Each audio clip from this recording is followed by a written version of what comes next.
equity ownership of the airport after 30 years? That is the straight answer. Thank you. Okay. We were waiting for Senator Omtata. Yeah, you'll be the next one.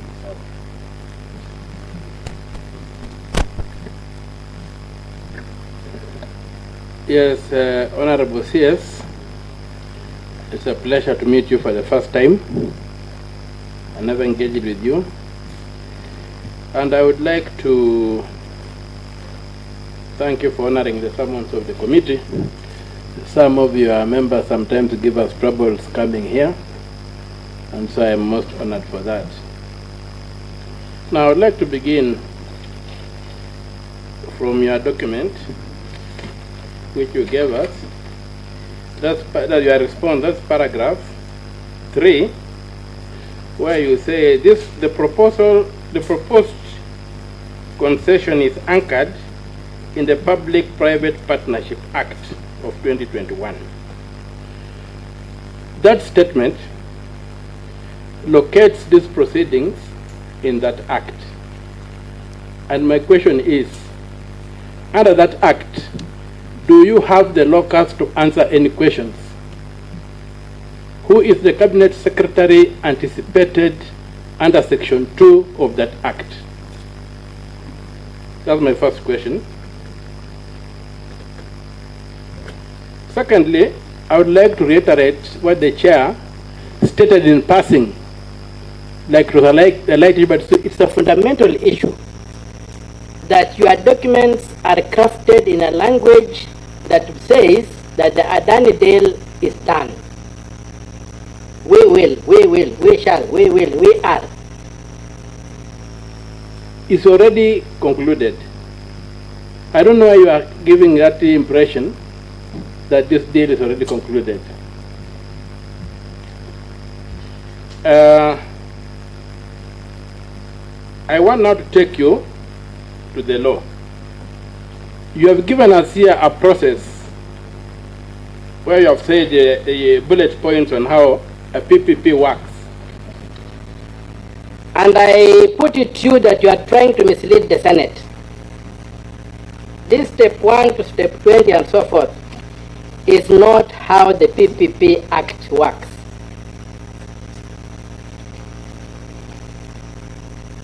First of all, the PPP Act does not oust the Public Procurement and Asset Disposal Act, which provides for direct procurement, privately initiated proposals, restructuring, restricted bidding, and competitive bidding. You have told this committee, in answer to Senator Ladema's question about those detailed sketches and what have you, that is the government which gave out that information to attract investors. I want to read for you a definition in the law of what the PPP, or what a privately initiated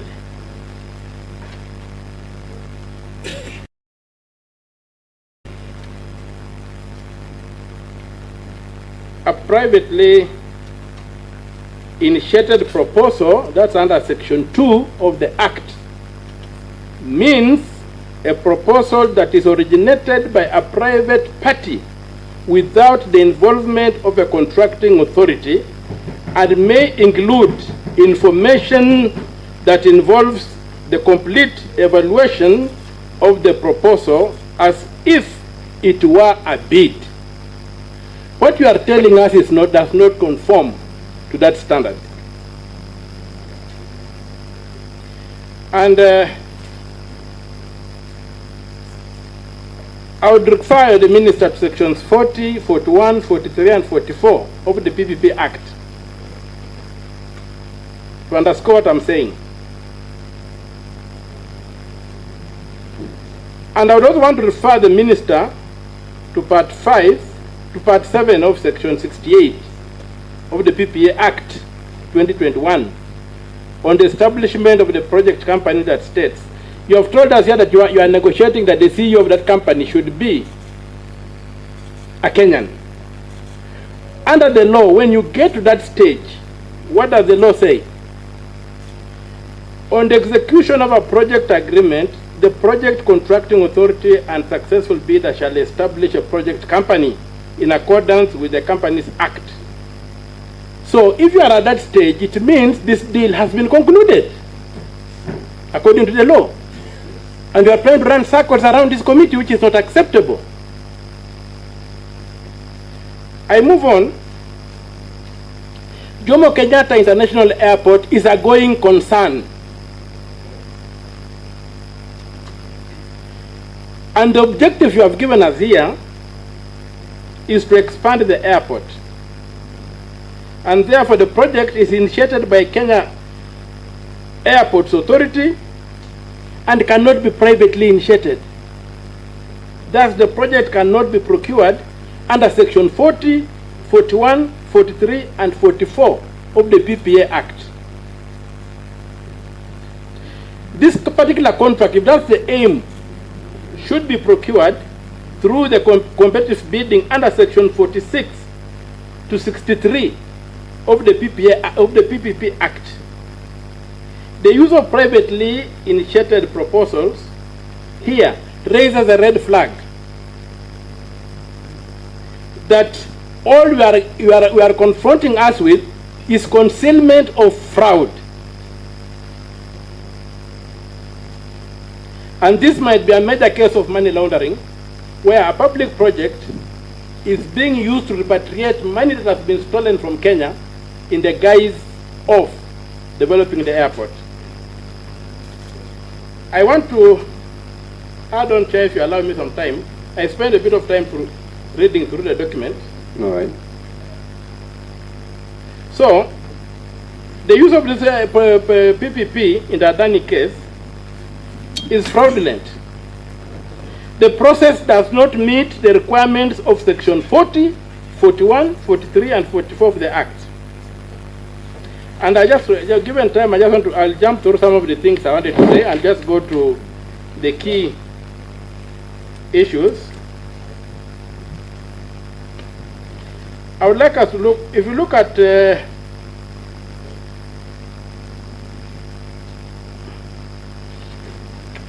section 40,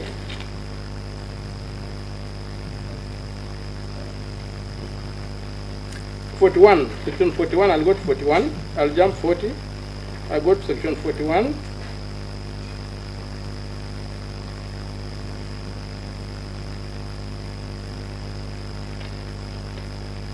Yes, 41A has an express requirement that you have not fulfilled.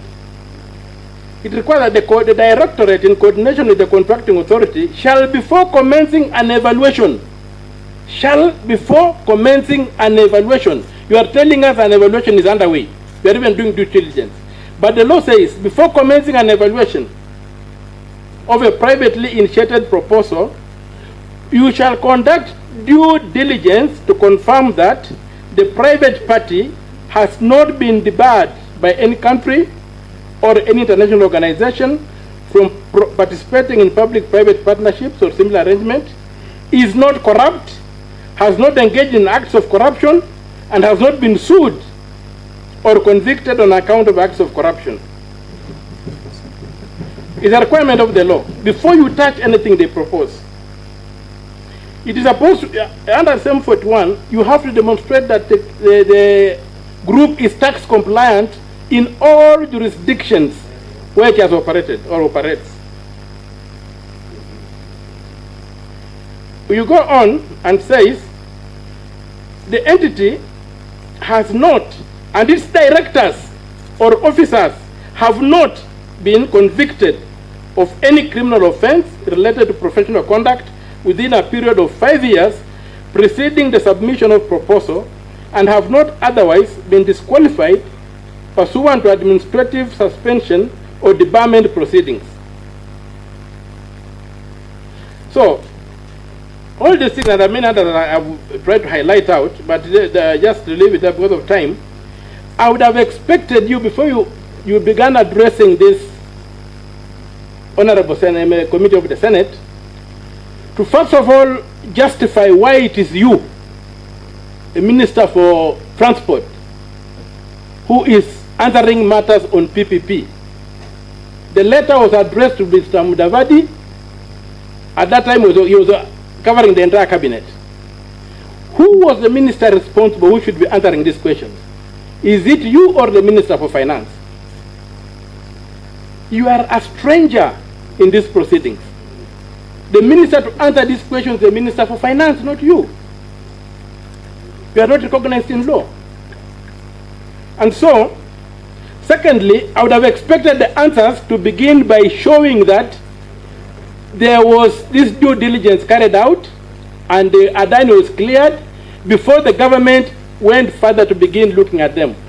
Secondly, there's a requirement in the law that you must prove that competitive bidding could not give us a bidder. It must be that Adani is bringing something so unique to them that you must go the PPP way. If competitive bidding can realize the same result, you are supposed to do competitive bidding. Where is the proof that only Adani has the technology or the whatever to expand an airway or the capacity? So you needed to justify that competitive bidding was ruled out. The default for public procurement is competitive bidding. So your initial suggestion that the Public Procurement and Asset Disposal Act was like sidestepped by the PPA is not true. The PPA is just stands on the Public Procurement Act to advance its cause. So I put it to you that you are trying to scam us in your response. You have no standing to address this committee, and I would ask the chair to demand that the Minister for Finance, who is the entity recognized by law under the PPP, comes to address this committee on the questions you have asked. Thank you, Chair. Thank you very much. Before I give the CS the opportunity to respond, it's good to note that the CS is properly before this committee. This is a committee of transportation. This is a committee that saw it fit to look into this issue of Adani because the is a matter of public interest. And we invited the CS to appear here to shed light. If we find the gaps, nothing stops this committee from inviting any other person. And probably you have seen some gaps. So nothing stops this committee from inviting anyone. But if you remember very well, maybe you were not in when I was making my opening remarks. I asked the CS, he was supposed to be accompanied by the Director General, Public-Private Partnership, who is Mr. Christopher Kiregwa. And I also asked that yesterday. So, and I said we are going to deal with that issue at the tail end because I didn't want to chase the CS away because it's a matter of national interest. So this is another character that we are going to discuss as a committee because we have invited the Treasury. We had actually invited the PS for Treasury, but we are expecting the Director General of Public-Private Partnership, who is actually the one who is supposed to answer all these questions. But the CS saw it fit to come before us because he understands our role as a committee, and I should thank him for appearing here. But having said that, Bwana CS, briefly, because it was Senator Omtata took us through the law and what the law says, I would want you to comment on Senator Omtata's remarks or contribution. I did not hear the question, but I would want to hear your comment on that. Thank you, Chair, and thank you, Senator Omtata, for the question. As regarding the due diligence that ought to have been done before commencing the exercise, my written response does say an initial due diligence was done, Chair, so it was done. It is not true that it was not done. If you go to my first page of my document, I did say in paragraph number 3, starting with, currently we are processing through the stages outlined in the PPP framework. We are in the detailed due diligence phase while also negotiating the proposal submitted by Adani. An initial desktop due diligence was done by KAA and the PPP Directorate before commencing the evaluation. So it was done. As regarding the procurement process, I'm not a lawyer, chairman like Omutata. I thought he was, sorry. But I've just been referred very quickly to section 4.2 of the PPP Act, which does say the provision of the Public Procurement and Asset Disposal Act shall not apply to a public-private partnership. So I don't know whether we are reading the same law, the same act. And if you go quickly to section, which other section was this we wanted to refer to? Section 40, which basically talks to a contracting authority may consider a privately initiated proposal submitted under subsection 1, which is a private party may submit a privately initiated proposal to a contracting authority, and the authority may consider a privately proposal submitted accordingly. Chair, let me basically say, for big infrastructural projects, like I've said earlier on, you basically as a country are seeking big investments. And it's one thing to market your country, to develop your infrastructure. Other countries, like somebody said, Ethiopia is developing 100,000 passenger terminal, 100 million. Ethiopia, Uganda, sorry, I've got some numbers here. Rwanda is just completing developing its airport that will have a capacity of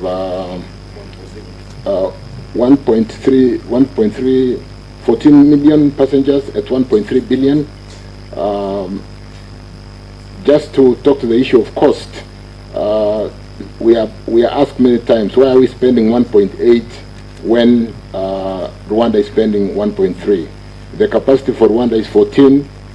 The capacity we are developing is 23. Ethiopia is developing 100 million passenger. But more importantly, look at the competitive aspects of Kenya being that anchor state, when we do enjoy the benefits of what I said earlier, geolocationing with Mombasa Port, that we should not be competing with Ethiopia, who do not have the benefit of having a seaport. And therefore, we need to ensure that by sea, by air, by road, we are competitive. And it's important, therefore, that whereas our fiscal headroom cannot afford us to build a new airport, which we should have built some 15 years ago, it's only fair that we seek private capital to help us to build a new airport. We need a new airport, and it is incumbent upon us to really suit investors by, if, for example, in my last trip to China, which is the China-Africa kind of forum on China-Africa cooperation, we are marketing a number of infrastructure projects like roads, and we are saying, how do we open up our road to Malaba from Nairobi, from Mombasa, and so on and so forth. So to be able to attract that kind of investment, Chair, you need to give investors information and to be able to make informed decisions to come to Kenya and not to go to Ethiopia. Let me rest. I don't know whether there is a very specific question which I didn't basically address from. Maybe you can address that clause again that you talked about. The PIPs are not subject to. I've just quickly been referred to section 4.2, Chair, which does read the provision of the Public Procurement Act, Asset and Disposal Act 2015 shall not apply to a public-private partnership. So we basically have to prosecute the privately initiated proposal in line with the PPP Act. I think the biggest challenge, Chair, we are facing is that we have not really employed often the PPP Act, or not many projects have succeeded through the PPP procurement process. And then therefore, some of the challenges we are facing because of non-disclosure, there's a lot of negotiation in the process, is lack of information. And in section 42 of the same PPP Act, it does read, a contracting authority may consider a privately initiated submitted under this, under one, which is a privately party may submit a privately initiated proposal to a contracting authority. And that is what Adani did. Thank you. Okay, and when you're there, just go to 41. No, the same section 43J that states the privately initiated proposal under subsection 1 shall contain the following information. J states a justification why the project is not suitable for open competitive procurement. I think on that one, that's why that's the area. That's why we feel that Adani's proposal is the only proposal that we should go out with. Why not for competitiveness? Say we have one proposal, but before we consider this, we are going to invite any other person out there who would want to come up with their own proposals. Chair, I'm advised we satisfied ourselves that there was good justification why the project could not be suitable for I think you're talking about the kind of investment we are looking at. The investors who look at various aspects of investing in various destinations. And yes, I think we can give that justification why we think the project, or why we satisfied ourselves that the project was not suitable for open competitive. Point of order, Chair. And that's why we're still insisting this Mr. Christopher Kiregwa, the Director General for Public-Private Partnership. I don't know whether it's before maybe the end of this session. You should have him here. I know. Okay, so if you can contact him, but I have Senator Sifuna. Yes. Chair, you remember me asking the CS when the policy of government changed. It must have been at that point where he says he found justification for abandonment of an open tender system.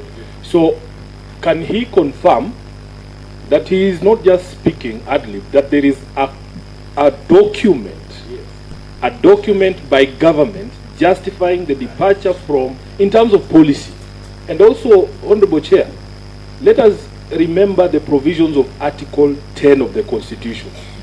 Article 10 inserts the participation of the people at the point of policy formulation and a change of policy.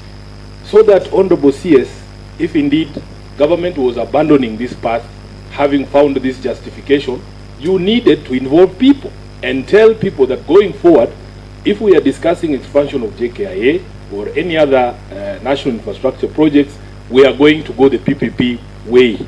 So that policy change, Chair, we have to locate it in time and the process. Was it a cabinet decision? Who made that decision? And how were the people involved in the decision making? Chair. Yes, yes. I thought we had agreed that all members ask questions, then supplementary are defined. Oh yeah. I'll just allow, because that one was so close to what you were saying. A point of order about section 4 that the minister referred to. It refers to a PPP agreement not being subject to the other act, not the initiation of a procurement. This act outs the other act at a certain stage of the procurement process. The agreement, and you have seen, they have given a very elaborate procedure of how getting that agreement position. All right. Noted. CS?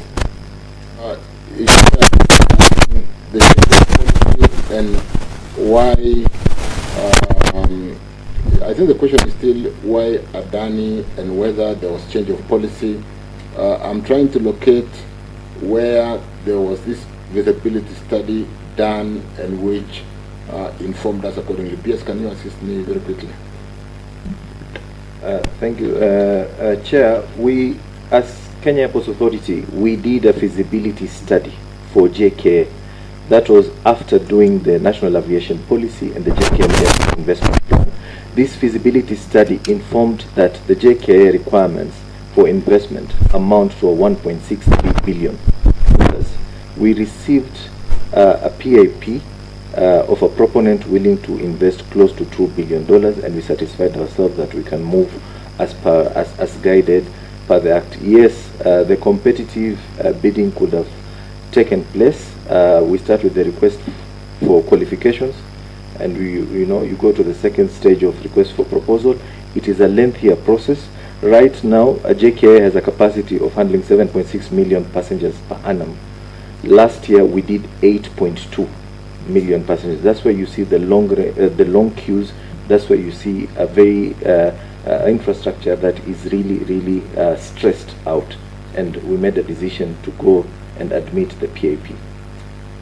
Excuse me, Chair. I would like to ask something on the business, please, in relation to what he has just answered, because I believe, Chair, that is actually not the question he was asked.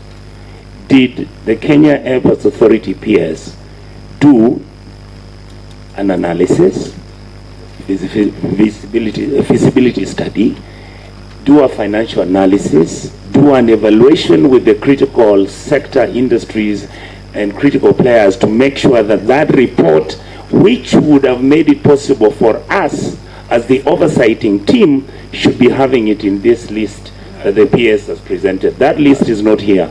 Chair, I want you to look at this issue by accepting that that agreement, that feasibility study doesn't exist here.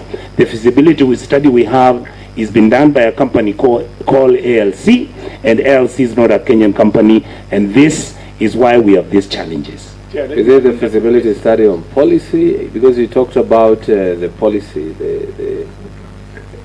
but PS, before you clarify that. What you are saying, please, yes. Very important. Yes. I want PS to tell us the problem with KAA.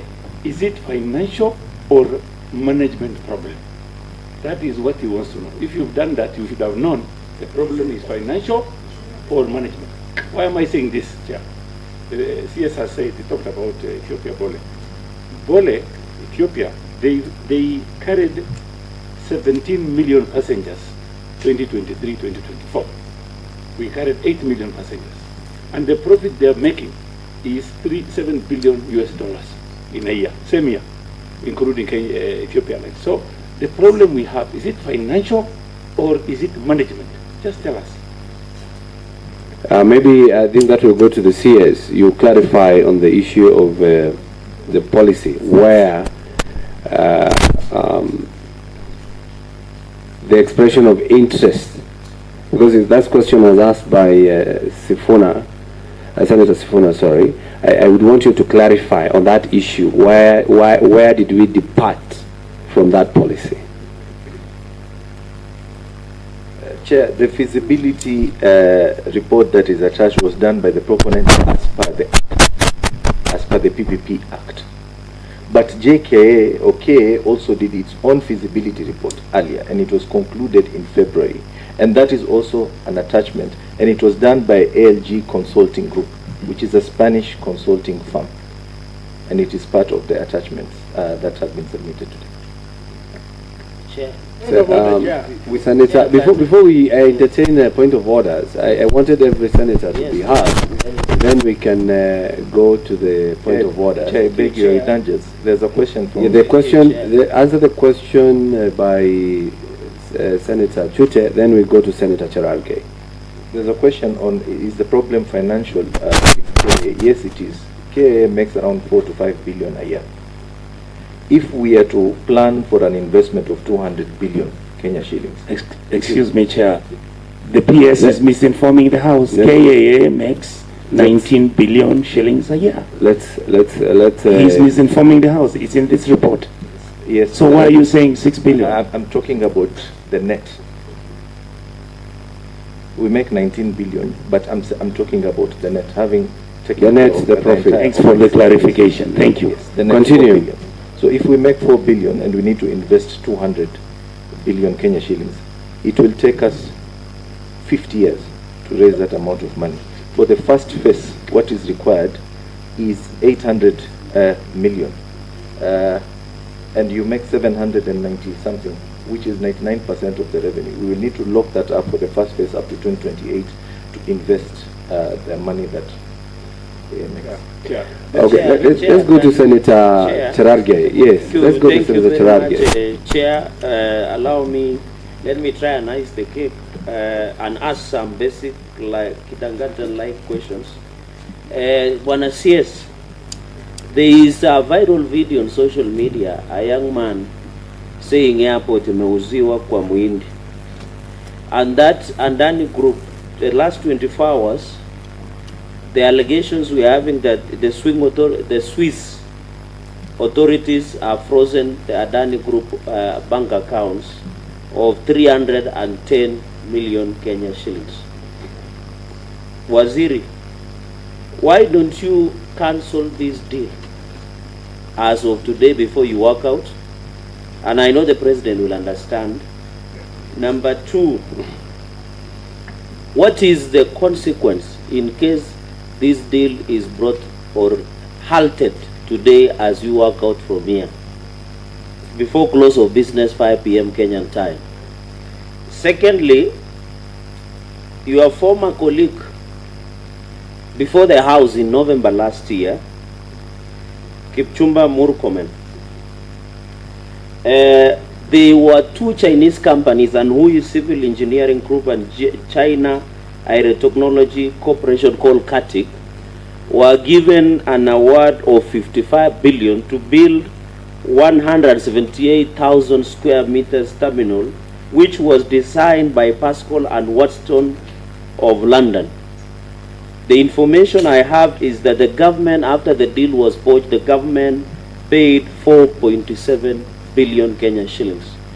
What is the position on that matter, Waziri? Number 3, under the PMF Act and the Constitution, why would you prefer privately initiated investment as opposed to open tendering process? Is this a case of money laundering by individuals that want to launder money using this investment at Jkia? Number 4,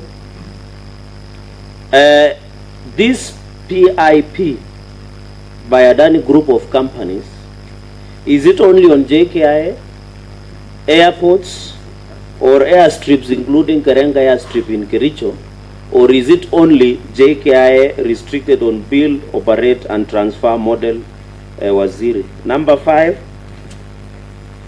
I've heard you talking about stakeholder engagement. In the rulings of court and many decisions and precedents have been made, stakeholder engagement does not mean public.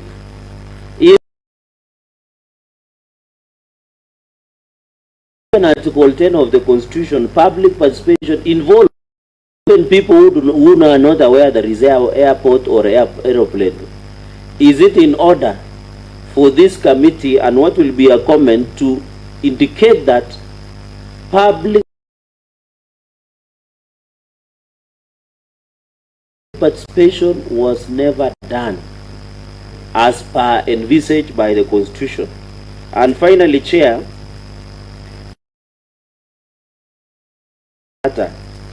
has raised a question on the legality, and the reading of that act is that this deal is anchored on quicksand of fraud, pure manipulation, conmanship, self-aggrandizement, greed, and corruption and larceny and lethargy of the people who want to perpetuate illegality.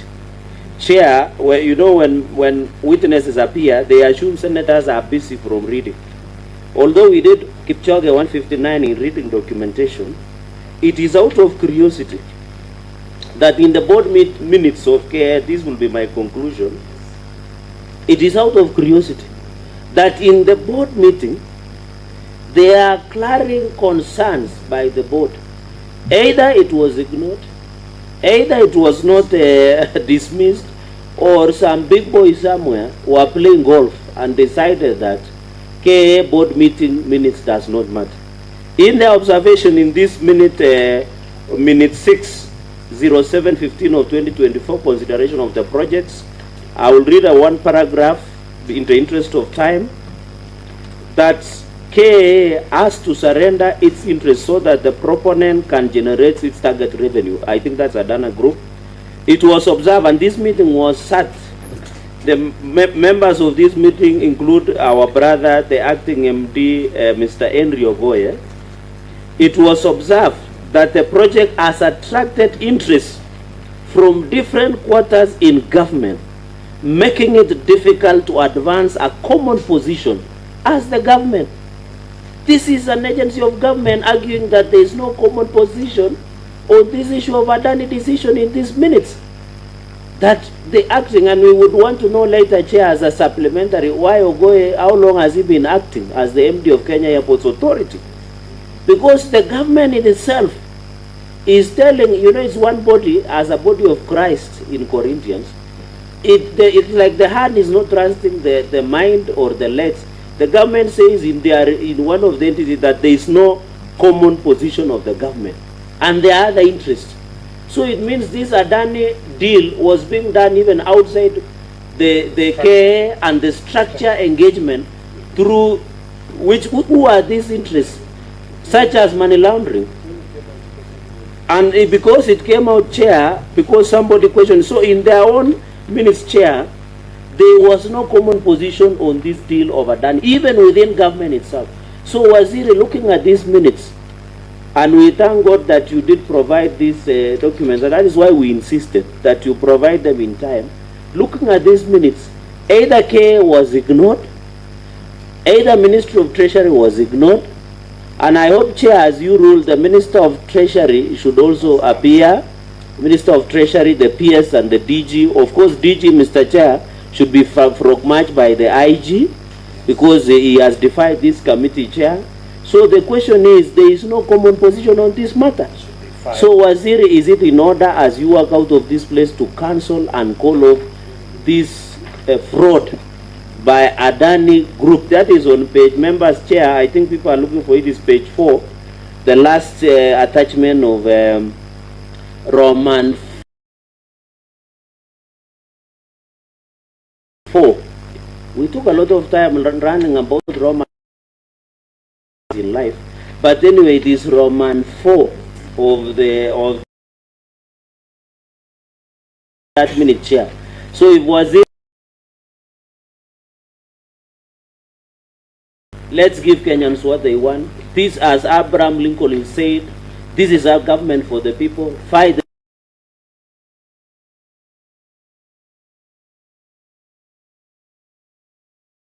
Yes.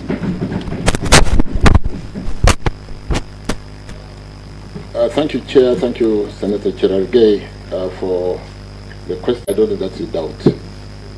I don't think the questions about Adani that we are prosecuting is to, I guess, part of the, will help us to go through the public participation, information positive, information negative. We do more better due diligence, but ensure that we do not lose, we do not throw away the baby with the bathwater. It's important, Chair, that this is not an investment that you are investing some few Kenya shillings. It's a very big investment, and would wish to all be working together to seek for way forward on building a new airport. And therefore, the questions that are being raised are very important questions to help us to get down to the bottom in our due diligence and confirm to ourselves and the government of Kenya that we have a serious investor. We do not end up losing the investor, and we don't have an alternative on how to build the airport. So it's important that we, at this stage of the stakeholder information, with the information coming that Senator Chirchir has pointed us to, we do really put them in the matrix of the questions that must be properly answered. Because, Chair, I did spend time in the beginning to show that the process, the PPP process, is basically an on-off, what do you call, a negotiation process, and you don't negotiate by, you do documents. So we basically, as the proponents, Jkia, will do some work, send it over to the PPP Secretariat, we come back, work with our transaction advisor, respond to those challenges, and to an extent that we don't agree and they are deal breakers for us, then we can collapse. But it's also important to know that there are deal breakers for the concessionaire in seeking to invest in Kenya. Because I don't think if we were not, if we were another democracy, or we were another democracy, we are like many other African countries, you would get somebody trying to build an international airport in some of the difficult countries. More importantly, the minute that Chirchir referred to with respect to KAA board, and those minutes have not gone to the full board, was a concern that serious questions are being raised from different quarters of government. It is attracting the kind of questions we are receiving from the House this morning, and that we still take very positively because we need to do a detailed due diligence to and answer all those questions. But the minute and the way the whole structure of that para 6 will be using senior management, general managers responsible for finance and so on and so forth, shouldn't we have a bit of an elevated committee to seriously focus? When you read that minute, it's basically saying let's have a senior team to focus on this transaction, so that the way boards are called 4 times in a year to ratify some approvals, we don't get into a situation where the board doesn't quite understand this transaction.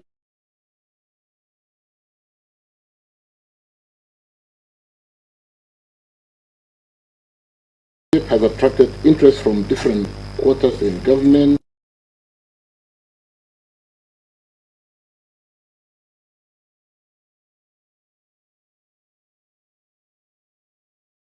Difficult to advance common position as the government. The board sought clarification as to whether KA management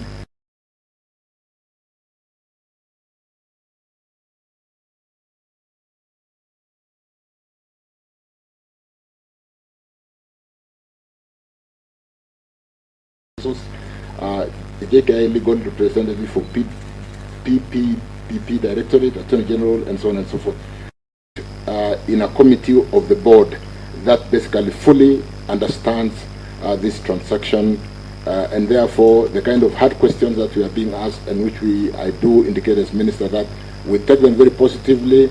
We need to interrogate, we need to get to the bottom of our due diligence.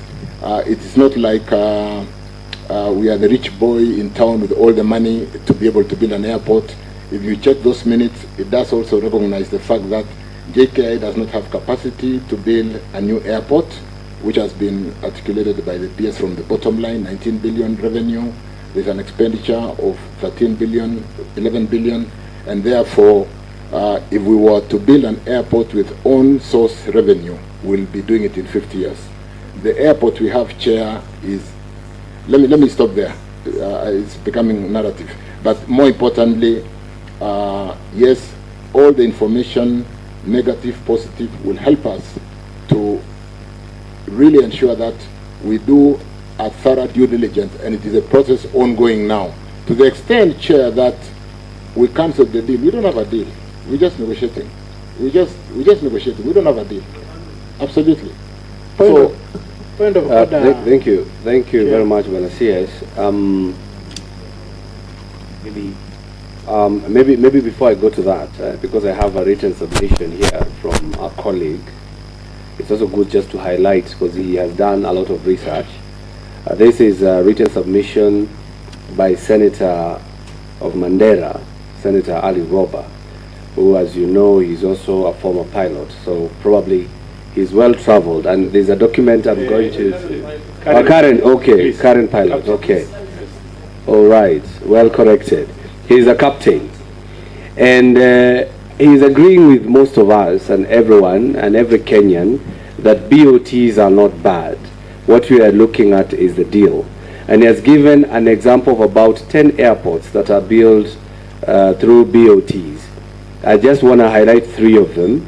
Istanbul Airport, Turkey, BOT with a 25-year concession. Indira Gandhi International Airport, India, 30-year concession, extendable by another 30 years. LaGuardia, USA, 35-year lease agreement. So in other words, nobody is really fighting, inviting investors and BOTs. What we are trying to do is the processes. And he highlights down here, which I'm going to read, that after even giving the benefits of BOT model for Jkia, that is access to private capital, risk sharing and innovation, economic growth and connectivity and all that, he argues, while I advocate for the BOT model as an effective strategy for the expansion of Jomo Kenyatta International Airport, I must express my strong opposition to partnering with the Adani Group for this critical project. This position is based on significant integrity concern associated with the company. And he goes on highlighting the 3. Let me just read the headline. Integrity concerns and financial misconduct, regulatory scrutiny and controversies, potential reputational damage. He has even given a recommendation which the committee will go through when we retreat to write our report. But from this, I will ask only one question. Since the ministry or the PPP, the director of PPP or the KAA have not done due diligence, what if when we retreat to write this report, we were to resolve that we do that work for you by summoning Adani to appear before this committee? What would you be say, Barasies? Thank you, Chair, and you have rightfully really brought out the fact that we consume all this information to help inform our due diligence. You can see the positives, the negatives, but to the extent that a due diligence has got certain rules of engagement in terms of how some of these things are submitted. I don't think it will be fair, like you said earlier, if you did a due diligence of Chirchir or my colleague Hassan Joe on the internet. You'd not be having the ministers serving the country from where we sit today if you were to do that. Equally, maybe if you did one over Nyonka. So, Chair, let's follow the due diligence and submission of information in the due process. Appear before the House as we are appearing today. Prosecute the process that we are going through, and ensure that we all get involved, not just in shooting down an investor who could end up helping Kenya, and we end up really saying, look, we don't care whether we have a road in northern Kenya, we don't care whether we have power. We need power for our people. We are leaders. We need to provide service to our leaders. Let's critique like we are doing constructively and get to the bottom of some of those negative information using credible source of information. We'll demand information credibly, and we'll take them through the due process and confirm.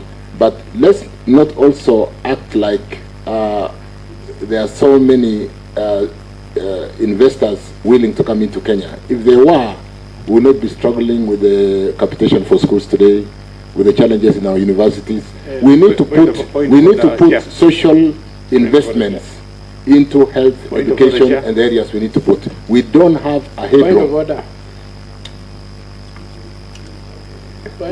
I wanted the CS to be heard in silence, and then I'm going to give each and every senator a minute to give closing remark. Remember, this is not the end. We are collecting views, collecting documents, so that the committee can again sit down and scrutinize every other document, so that we can give a report or resolution as per the committee. So, members, let the CS complete. So, just to finish and straight answer that question straight and clear, since we are doing due diligence, we'll basically have that information submitted by Senator Ali Roba, and I can assure you, Chairman, it will form some of the fundamental questions as we go through the due diligence to satisfy ourselves that is Adani a suitable investor or concessionaire to build an airport for us or not. And to a very good extent, Chair, if Senate was to use that information to say, then we all become part of the negotiating team. So allow us to run through the due process with that kind of information that can be volunteered to the committee, and when we come back to the House, we can be able to articulate and answer what we found out and why we decide to go forward or not. When I say we shall, it's not because there is a deal. Those are deal breakers. If the shall doesn't work out in terms of what we are saying as a government, we must get this and we must get that, those are deal breakers. We are not saying, because then if they don't conform to our deal breaking requirements, then we don't have a deal. So it's not that the deal has been done. We must get certain fundamentals right to be able to protect job security, to be able to ensure that our airport remains competitive. We are not just charging too much service charges at the airport, and therefore giving away the opportunity, tourist opportunity to Ethiopia, to Tanzania, and other countries. So, Chair, the shall is a question of the deal breakers that we must get. And if Senate feels like we should also have more deal breakers in this deal that we should negotiate, let's allow the negotiating team to use those deal breakers to make or break, as opposed to breaking it when they have not said no. Thank you, Chair. Thank you very much. I think now we have to give closing remarks. Chair, I think Senator Onyonka, you know, you stood on a point of order, so I thought you have commented on during your time. No, Chair, thank you so much. Oh, sorry.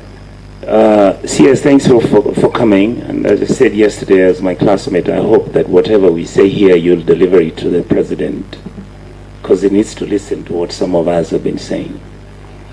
First of all, Chair, I'd like to make a special statement from myself that it was not easy for me to get information about Adani.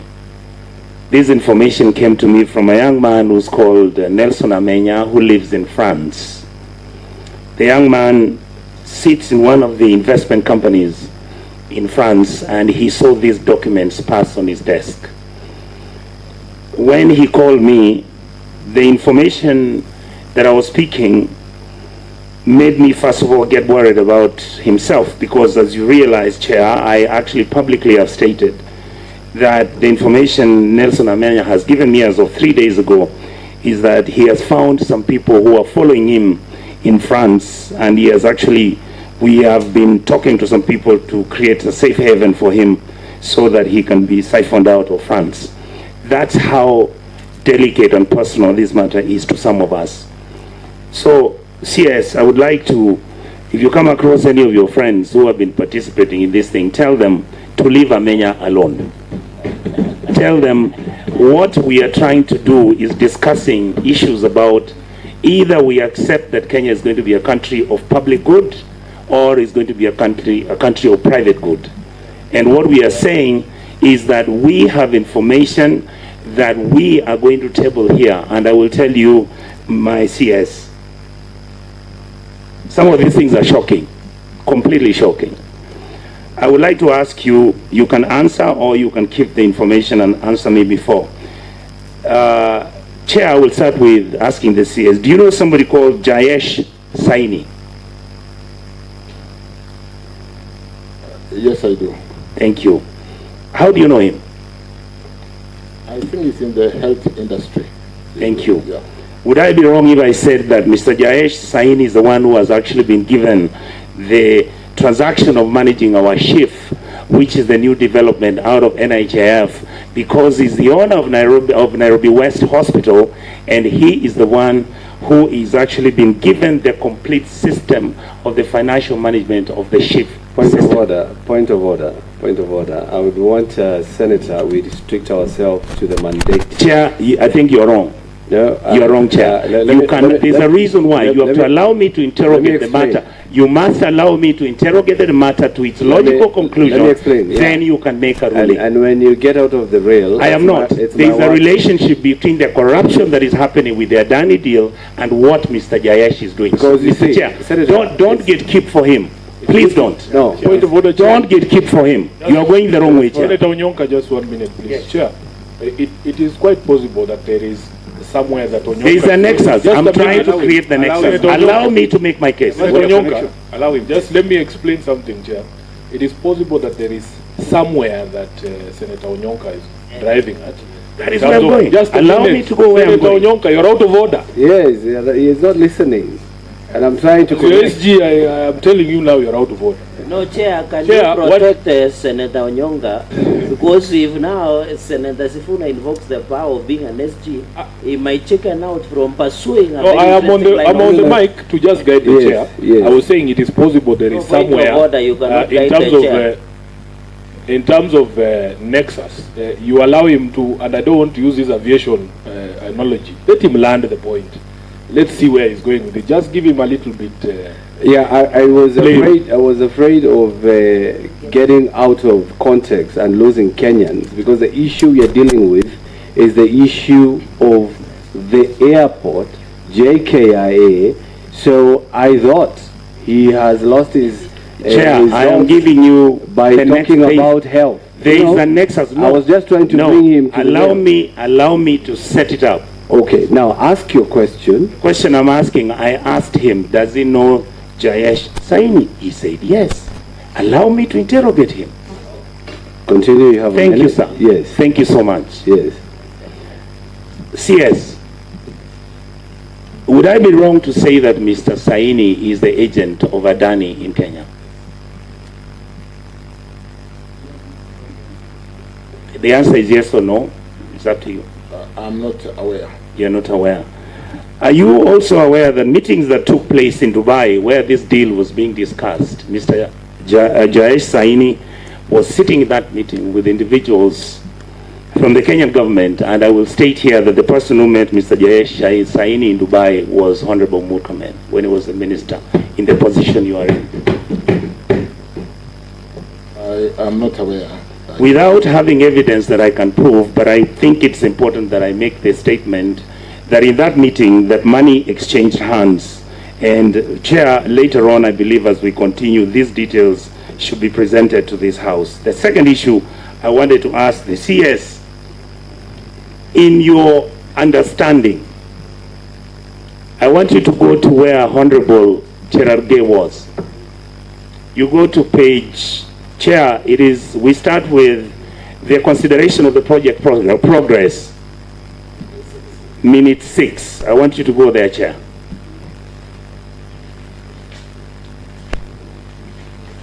And your MD of KAA could answer this because it directly involves him, but again, it is under your jurisdiction.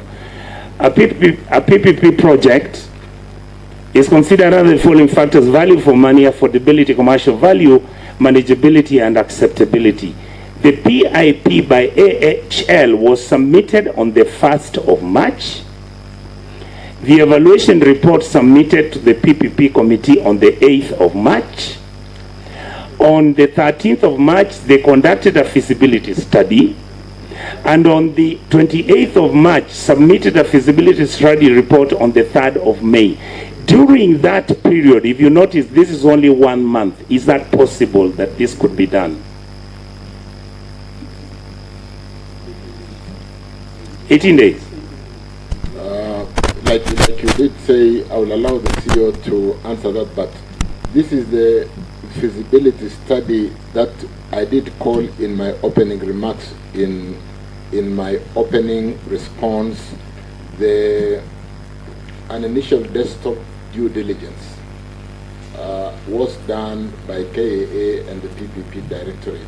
So to the extent that you are just getting information desktop from the internet, from which airports they have built, like what we've gotten from the letter from Senator Roba, that could be done in a day. You've not answered my question, sir.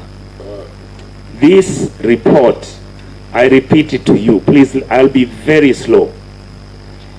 The PPP project is considered under the following factors: value for money, affordability, commercial value, manageability, and acceptability. The PIP by AHL was submitted on the 1st of March. Please write that date down. Yeah. After that, the evaluation report, which was submitted, was done on the 8th of March. Next, on the 13th of March, they also ended up conducting another feasibility study. Then on the 28th of March, they submitted a feasibility study report, I believe, to your committee for approval. The question I'm asking you, in a period of 30 days, do you believe that somebody can actually get into our airport infrastructure, do a feasibility study, talk to the people who work there, talk to all the stakeholders, and then make a presentation that you use as a CS and make a logical conclusion about this exercise? I think, Chair, what we're basically saying is PIP, privately initiated proposal, has been submitted to Jkia on that date. They could just submit it to the PPP committee with a covering letter.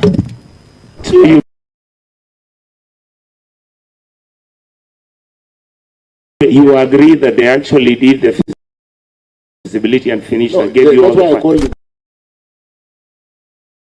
a desktop. They are basically saying we will No. In this statement, there is nowhere they have said it is desktop.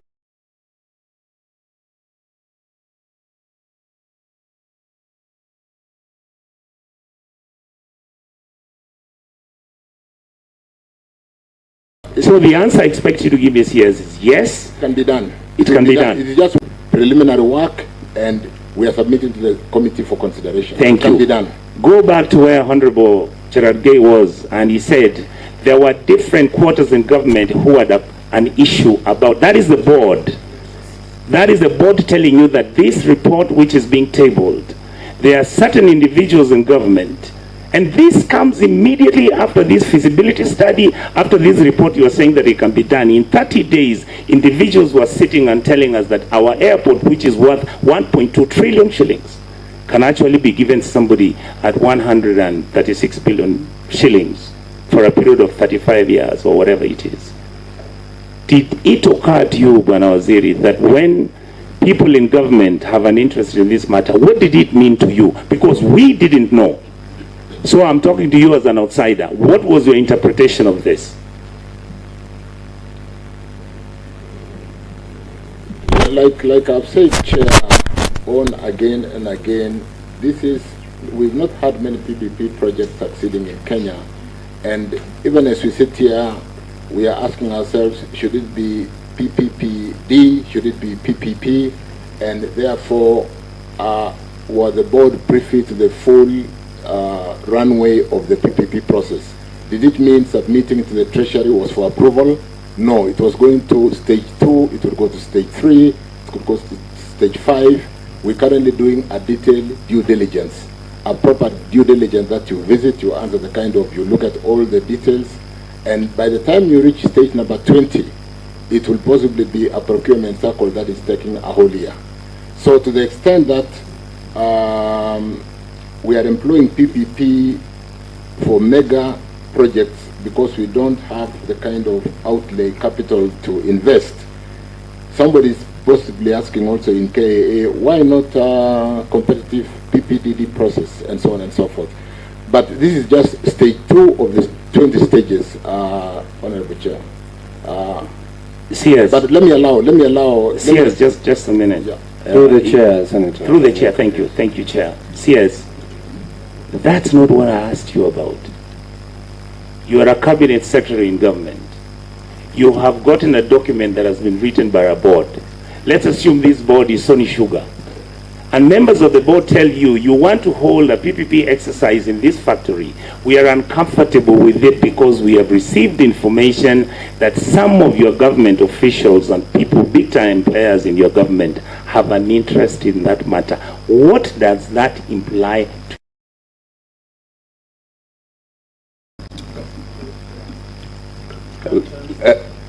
Let me just just on a point of order, Mr. Chairman, that question was asked to the CS, and the CS is the one who taken oath.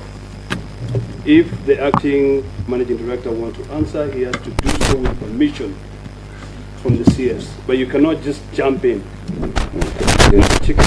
is well advised. It is, and the CS should allow you to take the microphone. Yeah. But I understand you don't understand, so we accept that. CS, can we proceed? Feel free to direct any member of your team to assist in answering questions. I'll do that, Chair. I think to the extent that we've received a PIP proposal to basically build an airport that we've been deciding to build for 13, 14, 15 years. If I received a PPP proposal today for Mausami Birone, I'll possibly be trying to push it within the next 1 week to ask ourselves, is it true that somebody can build for us this road?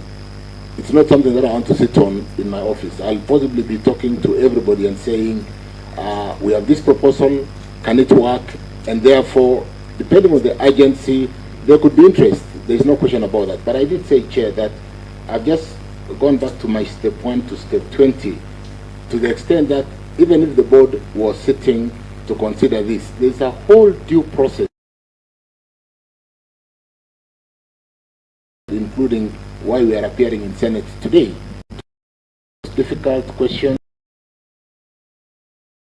some of the simple questions because of lack of information.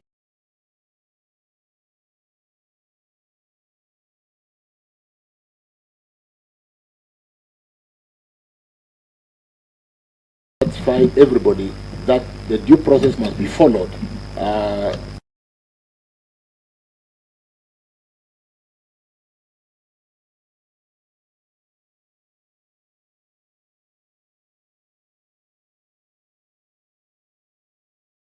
It's very simple.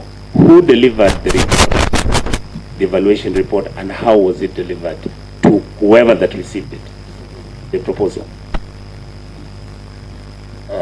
Can the question be made clear in terms of, is it the delivery process or? You see, there is even about how the board met, and in a period of 30 days, there was everything that was taking place, and that was geared towards producing a report to justify and prove why this is a very good deal. Who delivered that report, and when did they deliver it? And how did they deliver it? There's a reason why I'm asking that question. Yes, you want to assist me on this, but the more I think about the 30 days, I think they took so long if we really needed an airport. If you receive that today, it should be out of... I'm looking at the documents you gave me. You are the one who gave me the document. Which order, Chair? I think the CS should give us, should respect our intelligence.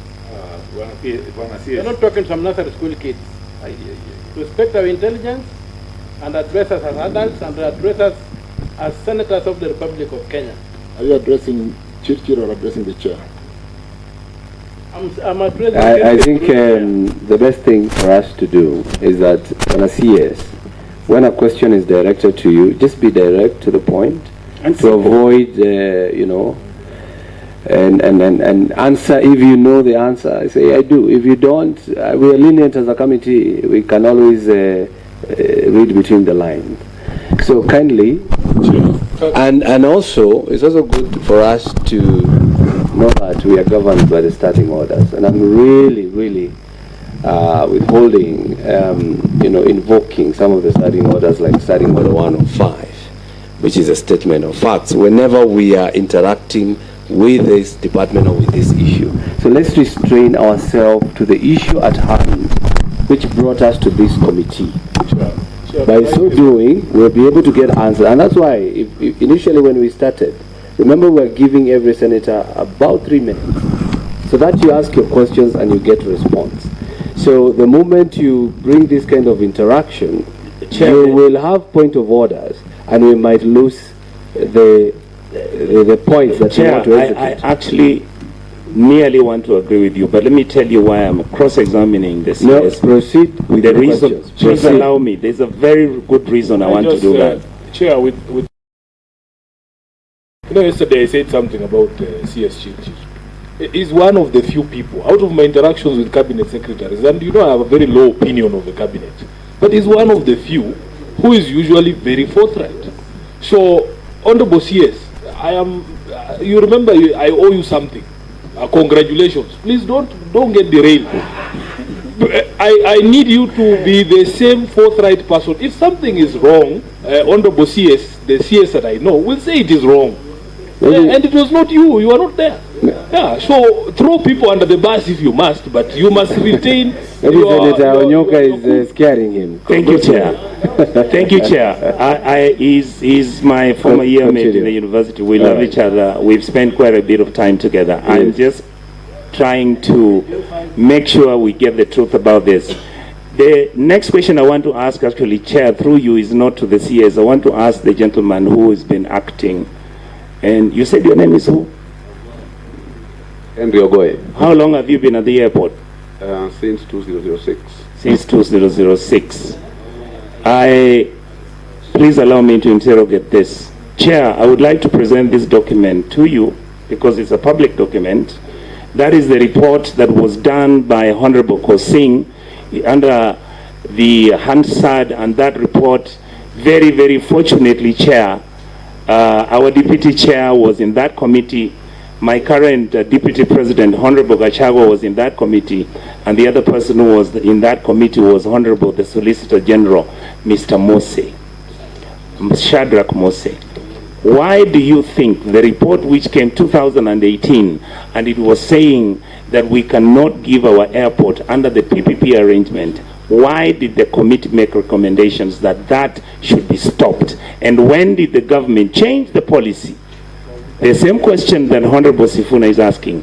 For us,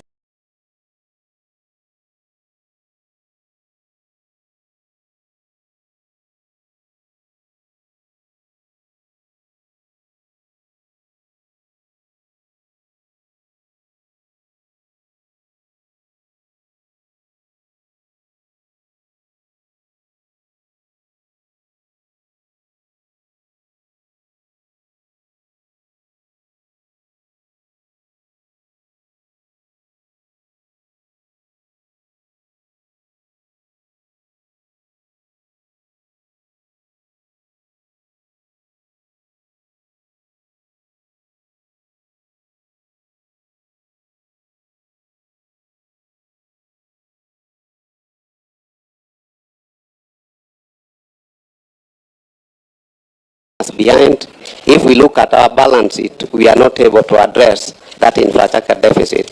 And that's why it came to us that can we invoke the PPP Act 2021 to address that deficit.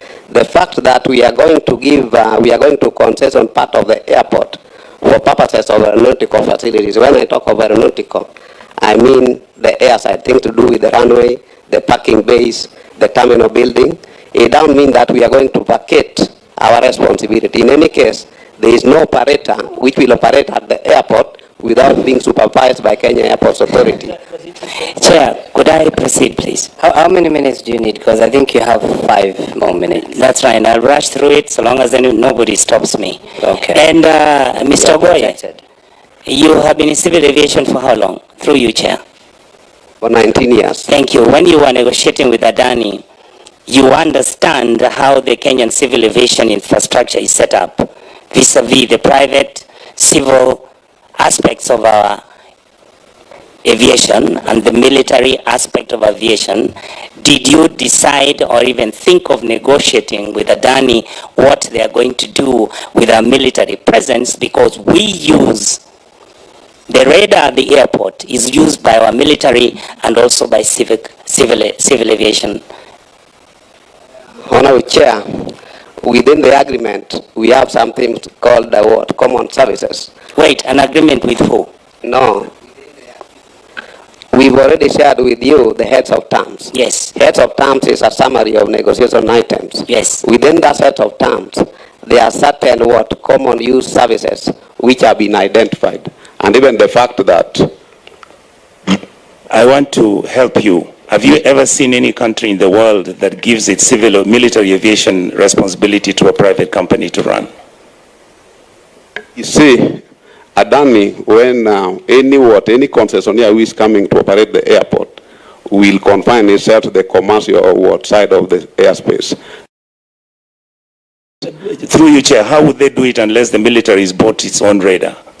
I think if you are aware the way the airport, the civil aviation is structured in the country, Kenya Civil Aviation Authority is in charge of the airspace management, and any airport operator must comply with the requirements of Kenya Civil Aviation Authority.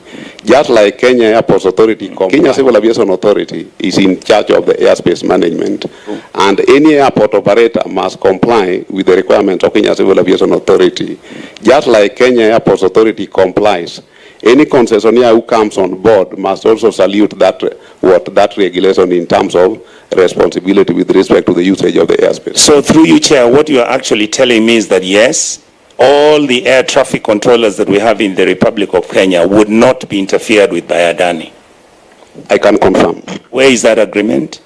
It is hosted by Kenya Civil Aviation Authority. Because would you be candid enough and agree to table it when we are meeting here next? I would suggest, in the interest of separation of responsibility, that you direct the PS, our PS, to invite the DG or KCA to come and confirm that. Whether you want the PS to bring it or the CS, my argument, I'm saying that agreement was not delivered to us, and I would like to be presented. Because it was not. The next thing I want to raise, Chair, is asking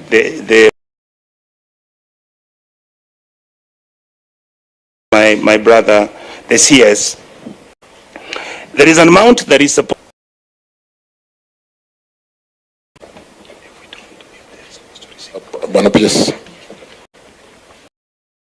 The concession fee that is being negotiated right now stands at $50 million to be paid by the proponent. Adani. And if you don't, that is not true. So I'll ask my colleague to present that information. We are the ones who are actually supposed to pay that amount of money in case we don't oblige to agreement, particularly if that agreement has been signed. So I want to raise the issue. Go to page 38, section 7.4, preliminary financial proposal. This is the money Adani wants to be paid. Yes. If we cannot raise this money, we have to pay. Thank you. Are we discussing the proposal or the agreement? It's on the report. No. What I'm trying to say is the proposal that Adani is presenting to Kenya. Which the country, as per the CS, had said, they have not gone to the point of the agreement. No, so but it's good for Kenyans. The draft proposal. Chair, it's good for Kenyans to know what we're getting into. That is it. Yeah, let's see the baby. Let's see how they've dressed up this baby. As indicated on table A below, we are proposing a fixed concession to be updated post-feasibility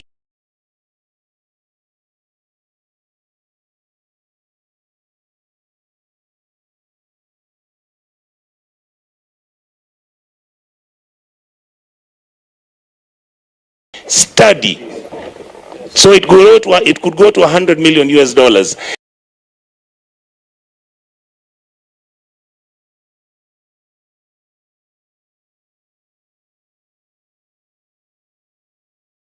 Some of the assumptions in competitive assessment of Jkia is historical and current error charges. I was asking, yes, Senator, so that we don't be seen to be discussing a document that is a proposal, as the CS has said, that the Chair, this is what he tabled. No. Just this is what let me come out clear. Yeah, let me come out clear. Because you see, a proposal just is a draft. That's what we want to understand. And then, if you can just listen to me.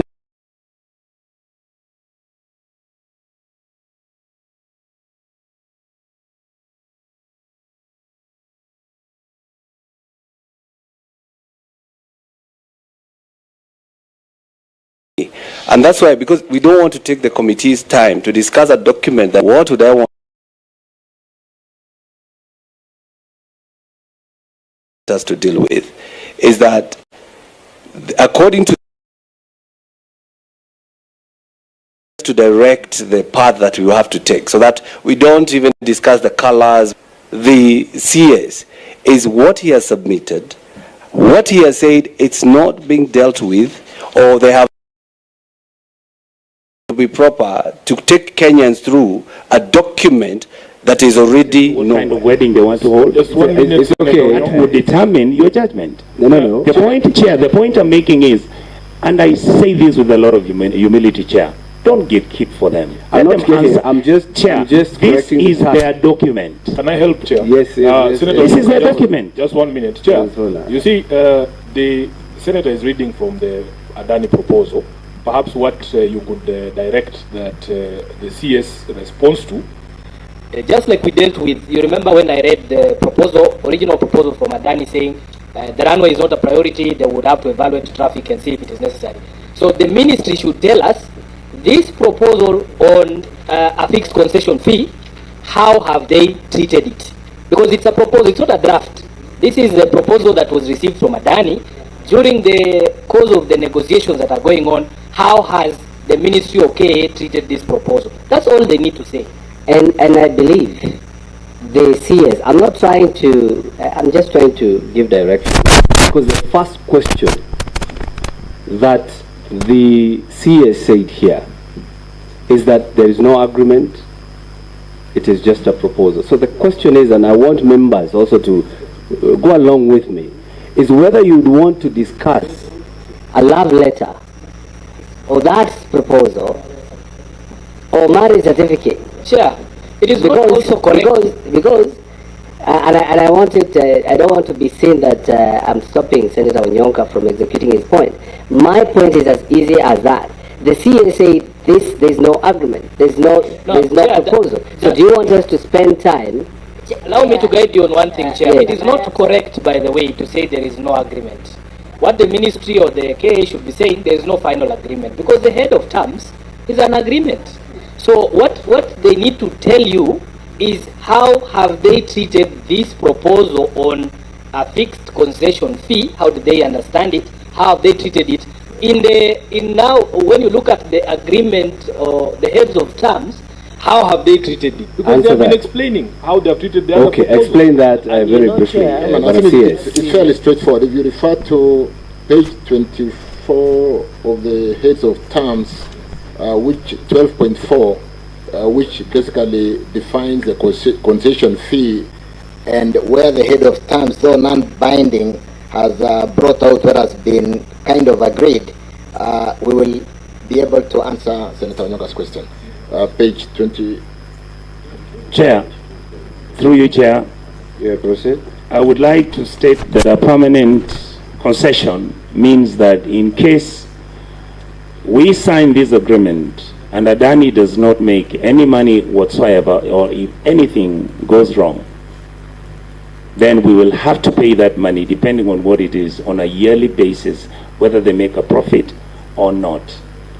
Mr. Boya, am I right or have misinterpreted this agreement? Okay, Honorable Chair, as you may be aware, we run a network of 22 airports. Among them, Jkia is the major operator. When we are concessioning out Jkia, the other airports have to operate. And to meet that requirement, we need a concession fee from the concessionaire. When they submitted the proposal, they made a proposal that they will be paying KA on annual basis $47 million to take care of other requirements. In the negotiation, we negotiated up to $50 million, and it is resident in the heads of terms item 2.4, which my Honorable CS has referred to. 12.4. Mr. Chair, and you are comfortable with that figure? We are comfortable with this figure because what this figure is supposed to do is to help us repay the outstanding loans, run the operations of the other facilities, over and above the revenues which are being generated. Why was the loans which we have not included in the list that you on that concessionaire clause? Because we know what the airport owns.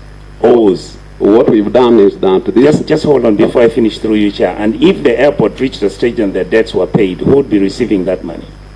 This money will continue to be received by KA because KA is also... I told you that there is a section of this agreement where actually at some point KA is going to have to relinquish the responsibility of running that airport. No. Which you agreed to.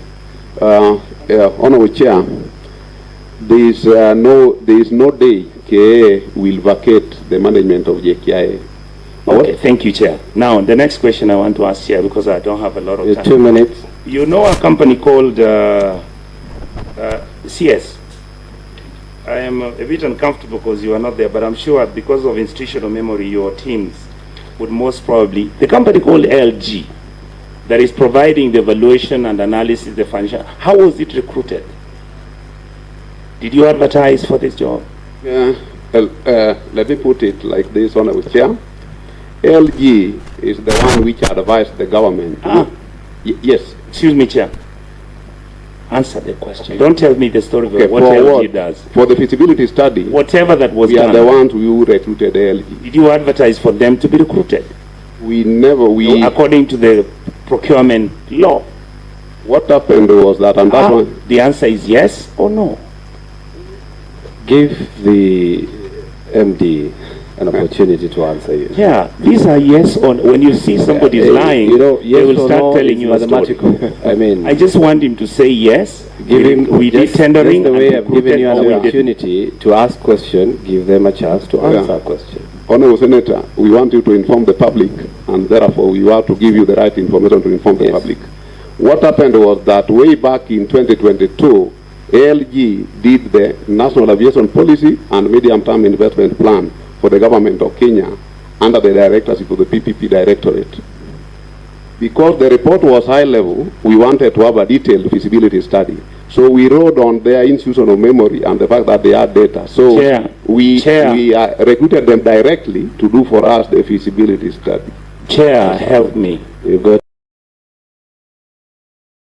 the answer. They recruited directly. Next question. You did direct procurement for a company that is going to do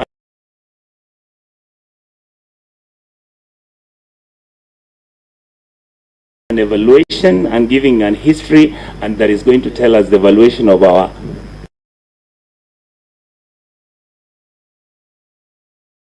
right? But we saluted the law to the letter. You didn't follow the law. So I come to the next question, Chair. There's a reason why I asked that question. When you decided that you are now going to actually bring in Adani and they are supposed to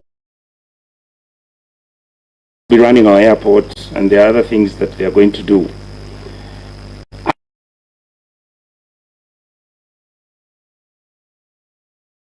When you brought in AG to come in and these discussions are going on, did you feel there was a necessity for you to start engaging the stakeholders, particularly the workers of the airport and including the business interests and the people who are running the businesses at the airport? Did you conduct feasibility studies before you and Adani could sit down so that you get the direction the public is thinking, or did you decide that the public was not needed in making that decision? Honorable Chair, as I mentioned earlier, ALG did for us a feasibility study upon which we got the numbers now to engage. Now, in terms of engaging the workers and the other stakeholders of the airport, we were not in a position where we had the concretized information which we could now discuss with the concerned stakeholders. And that's why we waited for the heads of terms to be ready, things cleared, so that we have something which we can discuss, which we can share with the concerned stakeholders. I submit, Chair. So through you, Chair, there was no need to call these people. After all, as far as I'm concerned, AG is basically an illegal entity that has been conducting exercises without authority. So I will come to the next question very quickly, Chair. You have mentioned that there was no any other private organization or company that gave a proposal for them to also come in and participate in the PPP exercise. The answer I'm going to ask you, my leader, is very simple. Did you receive any report from any other company making a request that they also would want to participate in this exercise? Honorable Chair, the only PIP we received was from Adani Airport Holdings, but not from any other party. PIP. Through you, Chair, did you find that normal? That one company, let's assume we are, I am a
and I want to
executed everybody, and that's why it will go to the AG for legal opinion, it will go to the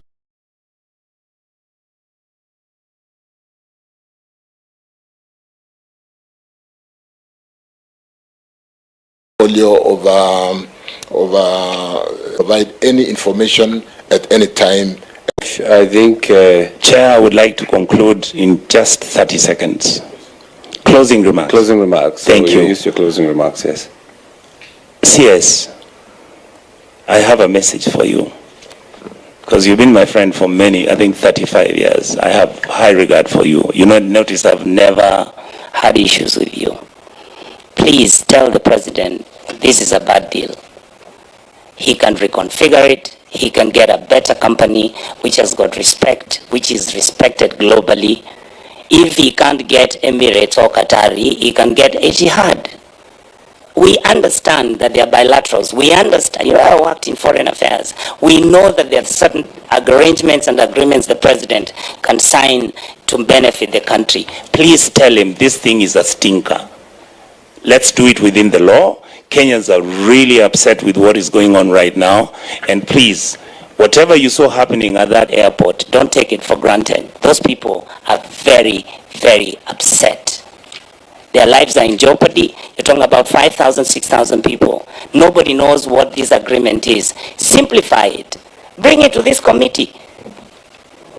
Give them a program. Tell them, look at this agreement. This is what we are looking at. Who would say no? If you come and tell me, like Rwanda, we have resuscitated KQ with 50 or 60 aeroplanes. We have paid the debt that KQ has. You are going to pay our workers who are destitute in that airline, and you are setting up Nairobi to be a hub. Which airline are you going to use to build the numbers that you want? We don't have an airline. You haven't solved the KQ problem.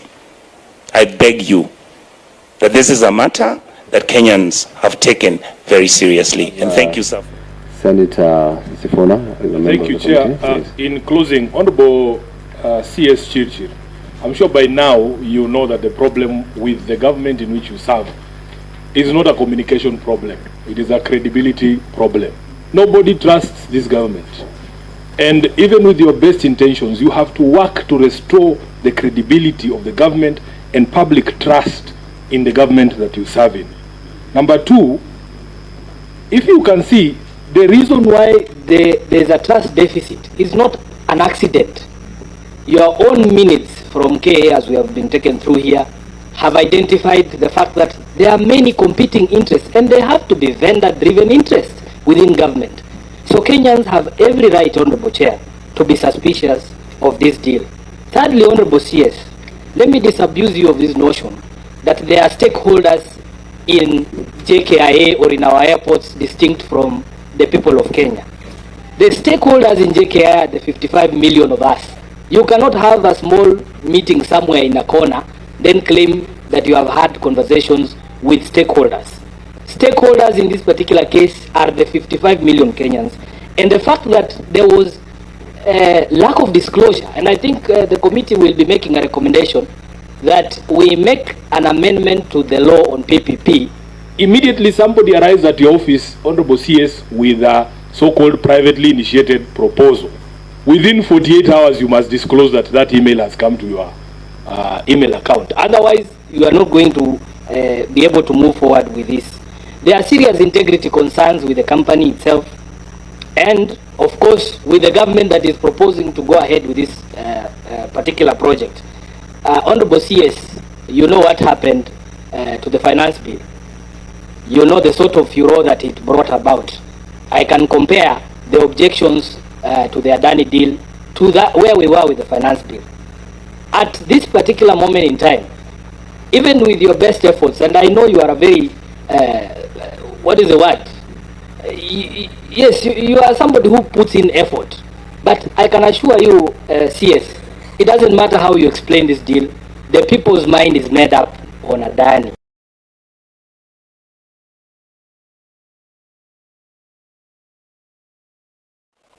We will lose nothing.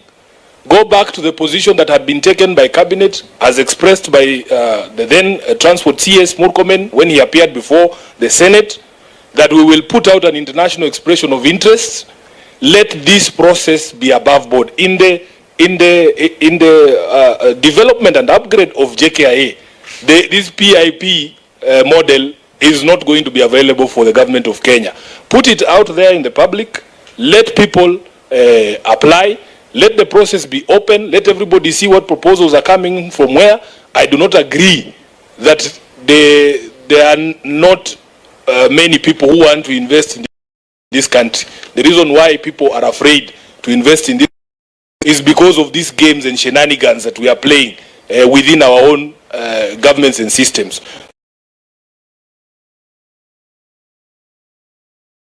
The hosts of JKIA, all of us are stakeholders, but the people of Nairobi have told me to say no to this deal. Therefore, I want to urge you very strongly, cancel this thing. You will not, even with your best efforts, be able to convince anyone in Kenya today that this is a deal that is above board. Let us go back to public procurement when it comes to this particular deal. I thank you, Honorable Chair. Thank you very much, Senator Sifuna. Senator Ledamo. Thank you, Mr. Chairman. My friend, C.S. Davis Chirchir, you should be in the front line rejecting this deal. Even if it has some deal makers over a barrel, being forced to do things whether they like it or not. We live in Kenya, and Kenya is a country where people are given incentives to be able to champion certain things which even if they know they are not good. And that's what I mean being over a barrel. We have screwed up our constitution. We have messed up our legislations. We amended the Public Finance Act and made it easy for brokers to be able to come in and lobby for certain projects. This deal stinks. I want to plead with you to abandon it. If you look at the proposed capex investments, it goes in stages, We're a country, we're an industrious nation. I suppose we can definitely raise $99 million to be able to put up a runway. We can be able to raise $624 million to be able to put up a terminal. And if there's any airstrip for $92 million, we can actually be able to do that. I know right now, I've just received a text message from a very good friend, an international deal maker. And he said, Adani is pissed off. And his message to me was like, Senator, be careful, Adani is pissed off. We do not want to be held hostage. This is a country that we fight so hard for. This is a country that we expect to leave it for the future generation. And I plead with you, as someone who I know is forthright, if Kenyans don't like it, leave it. Let's leave it. You know, O.J. Simpson, the lawyer in O.J. Simpson trial once said, if the gloves don't fit, you must acquit. So in this case, Kenyans all over have said, we do not give a hoot in hell about this deal. Leave it. Leave it. I know for a fact that when people get into government, they line their pockets. If you consider their wealth this year and next year, you will know that it is because of incentive. That's why their wealth has grown. This is a country that has got all instruments, and it's got all the apparatus to be able to carry out that serious due diligence. The Gen Zs have sent a very strong message. We don't want June 25th to be able to revisit us again. We have to learn, and that is the reason why, even if I'm not a member of this committee, I was in this committee today. Because this deal stinks like hell. So I request you to abandon it. Let us go gradually, slowly by slowly. If once we do, analysis, and we look at our hierarchy of needs, we see that what we really require right now is what do you call it? Not an airport, but a runway. I'm pretty sure, even if we cannot afford, and even if we are not magnanimous enough to give money, we can offer an structural bond, and people will gladly invest in it. So, Mr. Chairman, I thank you. Thank you very much, Senator Ledama. Vice Chair. I'm here. I would like to. I'm here. Let's have the Vice Chair. The Vice Chair, the Chair would speak after me. As you go. Yeah, thank you, Chair. It's okay. It's fine. It's okay. It's okay. Thank you, Chair. Chair, let me say, just like the rest of my colleagues, that the verdict of Kenyans on the Adani deal is that there is no deal and there should be no deal. And we are privileged to be here, Mr. CS, to deliver the message to you according to the wishes of Kenyans. It will be incumbent upon you to either respond in the affirmative or otherwise, but choices have consequences. Thank you. Senator Omtata. Yes, Honorable CJ.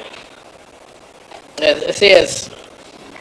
So, I will take you to Section 40, Clause 3, and I would ask the committee that before you retreat to write your report, the Cabinet Secretary should comply with the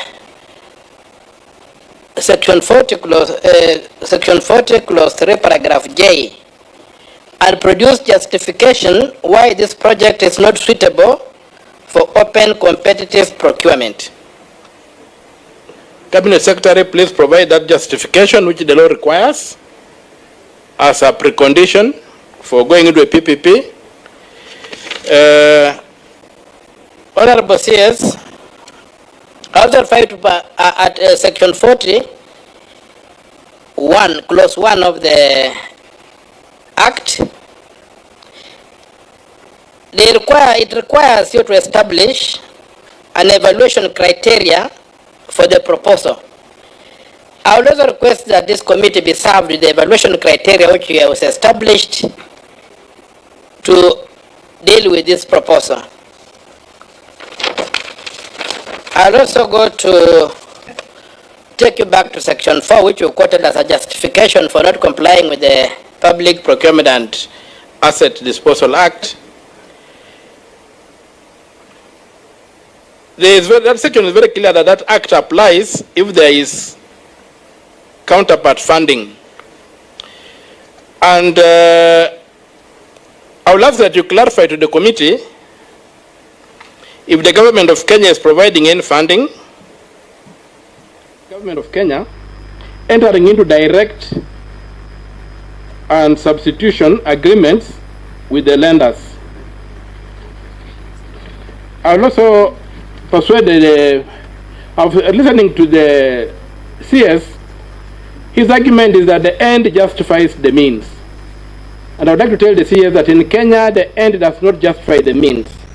You must pursue them because even the Auditor General, under Article 229, Clause 6, audits 229, Clause 6, audits government entities for lawfulness first, then effectiveness second. So as for the reference you keep on making, there was a desktop evaluation. The law does not require superficial evaluation. And there's no provision in the law for evaluation twice. The evaluation is done once, it is thorough and complete. So I would request that the committee thinks of reference to the desktop and whatever is nowhere in the law. If there's an evaluation, it's an evaluation that was well done, that's comprehensive and complete. Let us have was well done, that's comprehensive and complete. Let us have that evaluation report supplied to the committee. And then finally, as regards to your continuous plea to necessity, it is necessary, it is necessary. I want to give you a quote of what was said on the floor of the House of Commons some 300 years ago by William Pitt the Younger. Said, necessity is the plea for every infringement of human freedom. It is the argument of human freedom. It is the argument of tyrants. It is the creed of slaves. In Kenya, we have a democratic government. We don't allow tyrants. And we are citizens. We are not slaves. So please observe the law. There's no option for this government but to observe the law. And what you have presented before us is an attempt not to overthrow the lawful dispensation of this country. You have laws of this country. And even your 20 points that you are giving here in your return is cherry picking. In your return is cherry picking. You have chosen those parts that in the law that seem to justify what you have done and given them as 20 steps. I would urge this committee to reject these 20 steps as being a corruption of the law and an attempt to mislead this committee, and demand that the minister complies 100% with the law. And finally, Chairman, I pray that the committee summons the CS for Finance questions. I'm not a member of this committee, but given the enormity of the issue that was before this committee, I've left everything that I was doing to be able to be here. That was before this committee, I've left everything that I was doing to be able to be here. And I would love to meet the Minister for Finance because I've got issues with the way these things have done, and I'm very, very clear in my mind that CS for transport does not have the standing or the capacity to answer those questions lawfully so that they can go on record lawfully. He's a stranger to the exercise, I fully appreciate the decision of the committee to apply to invite him as maybe in charge of transport, but he is not the custodian of the PPP Act. We would like the custodian of the PPP Act to appear before this committee so that we can give him the heavy lifting we want to do with him as regards the Adani scam. Thank you, Chair, for the opportunity. Thank you very much. I think before I make my closing remarks, we have Senator Chirchir. Thank you, Chair. Mine, CS is use this platform. In my opening remarks, I said there is a viral young man who is viral in Facebook saying, airport imeuzwa kwa muhindi.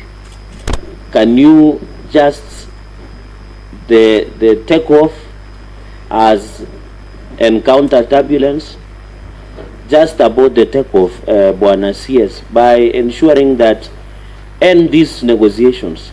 This thing is becoming ugly, it's becoming chaotic. Just tell the country that there is no deal, there is no negotiations, and we are not objecting the building of new airport or improvement of other airports and airstrips.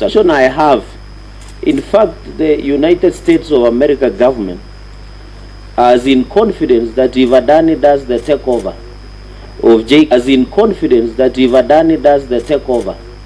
of Jkia, we might lose even our flights direct to New York, Chair, that is normally scheduled per week, and this will hinder our standing among the international communities. So as you go back, Bwana CS, you are not there. This is not your baby. This looks like, and it is corruption that it needs to be stopped. Only one in the world that he can do that, Chair.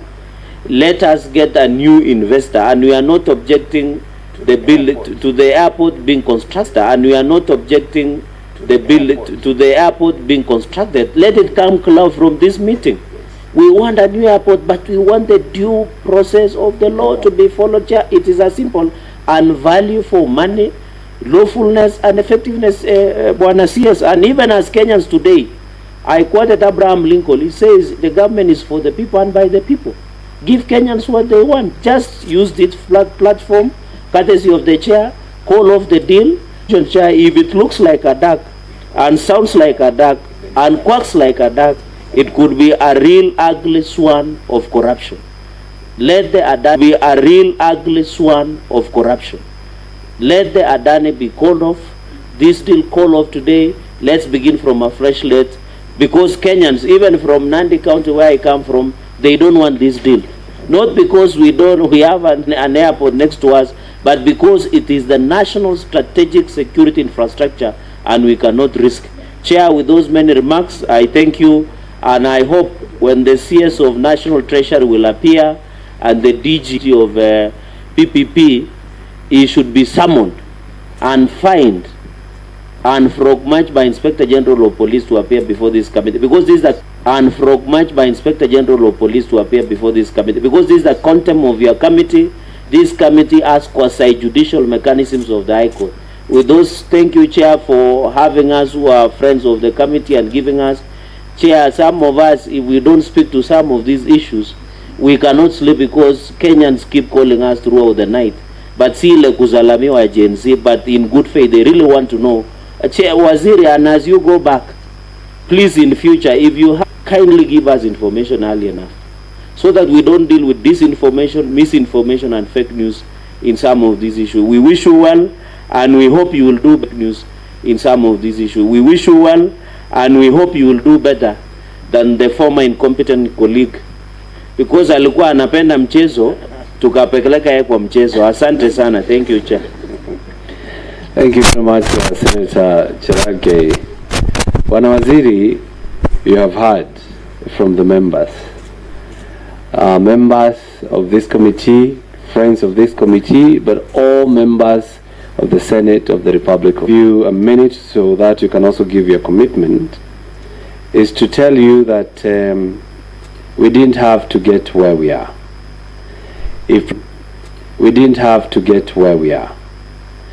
if probably there was no whistleblower, maybe we'll be discussing something different. So, and it has been said here in this committee, make sure the young boy is protected and make sure that no one is doing any harm to the young man who whistleblew this one. And Bwana CS, what has come out here, if we wouldn't be here, Kenyans would be with you, because no Kenyan is against the PPP. No Kenyan is against the BO, is against the PPP. No Kenyan is against the BOT. No Kenyan is against any investor in this country.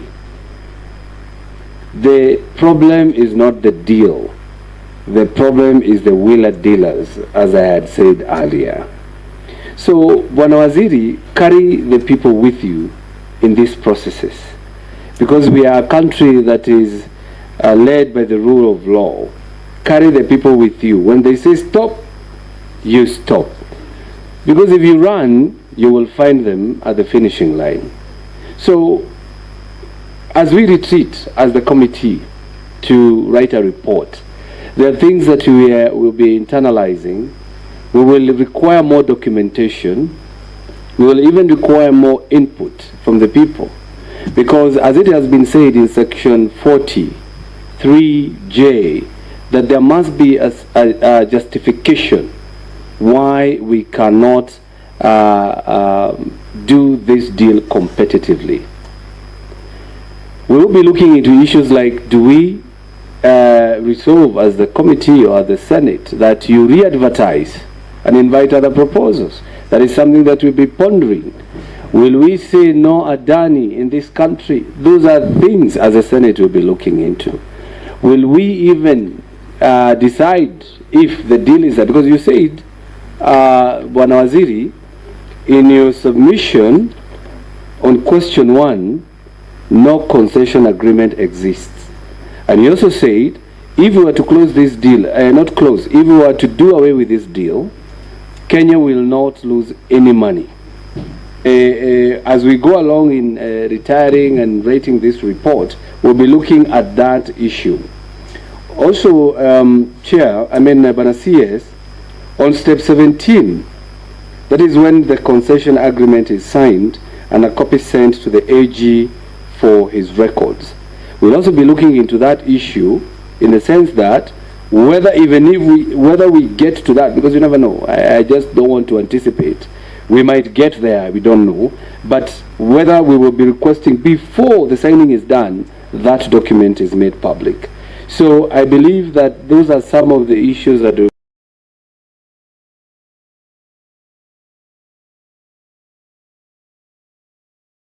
be looking into. We'll also been requested to summon the CS Treasury. I would want to see him and to appear before this committee. The DG, Directorate of PPPs. So having said that,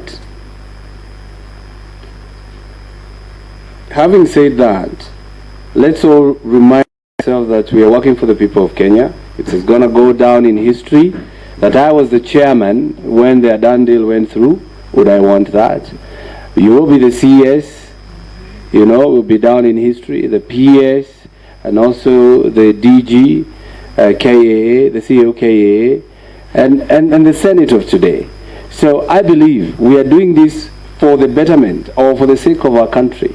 So, and I also ask people, we should not just rush to be the fake news peddlers as well as the disinformation agents.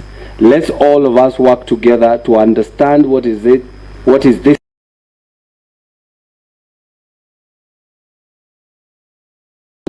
CS for coming. It's now, what time is it now? Because it's almost 2. It's almost 2 p.m. and you came here at 9 a.m. You were here yesterday. You committed yourself to be here. And I want to join other senators. Nobody has lost hope with you, Bwana CS. Everybody is actually saying they see you, they think of you, they want you. So please, in your dealings with this deal, do not at any time minute or two to also give your commitment. Thank you. Thank you, Chair, for guiding. I want to confirm, like Nairobi Senator is not in, did say we probably have a communication, maybe a credibility problem, and we do not want to get international investors digging down into the credibility of the country where we start a process and we drop it halfway. We will allow us, like you have guided, to follow the law, to be available to Parliament, to basically carry everybody along. Like I did indicate earlier, we've given these documents to the union because the way PPP has not been employed to procure the small procurement that government affords every day. It is not a very usual procurement that succeeds, and we are all frustrated with the PPP Act in that nothing almost seems to go through the PPP process, and therefore that is why we are not able to implement the big infrastructural projects which government cannot afford. So as to whether we need to relook at the PPP Act to make it work the way the PPD, the Public Procurement Act works, is something that we need to look at. As regarding the concern of public participation, you do know, honorable members, that we've come to the House to seek all of us to redefine the scope of public participation, because you also don't want, when you pass a bill into law, Finance Act 2023, you are told you didn't do enough public participation. What is enough public participation? Because it's a democratic space, and whereas 40 million Kenyans could say we think we are happy, and 10 million says we didn't, it becomes a challenge to be able to move the country forward. And we'll appreciate if that public participation bill within the House, which is currently the House, could be expedited, so that even when we say, you can see one member say, when you receive a PPP, give it to us within 48 hours. We gave it out within 30 days, and it seemed like it was rushed. And therefore, it is really important to define some of these processes and see, particularly at this stage in time, how PPP can work for us as an anchor state, so that we do have an infrastructure that can support the region. I have heard the members. We will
really, because we are doing the due diligence and all the challenges and the fact that the process is not being employed, like I've said severally, to the understanding of Kenyans, provide that information to help us to make the right decision.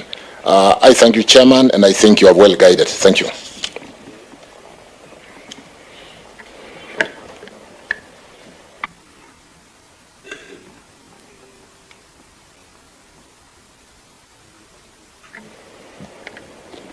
Thank you very much. I think this brings us to the end of this session, but it's good to clarify that we had invited the I'm missing his name every other minute, Christopher. Yeah, that is Christopher Kiregwa, who is the DG PPPs. And you know, we cannot wait for too long before giving this report. So having that in mind, he should appear before the committee the next sitting session, which is on Tuesday. Because for him, he has been invited before, so we do not have to give him the 7 days grace period that we give when we're inviting people. So for him, just to appear before this committee and meet this committee and answer a few questions. Then after that, we'll make a decision on when to invite the CS Treasury together with the PS Treasury. So members, any other business? So there being no other business, this sitting stands adjourned until Tuesday, 17th at 11 a.m. Thank you very much.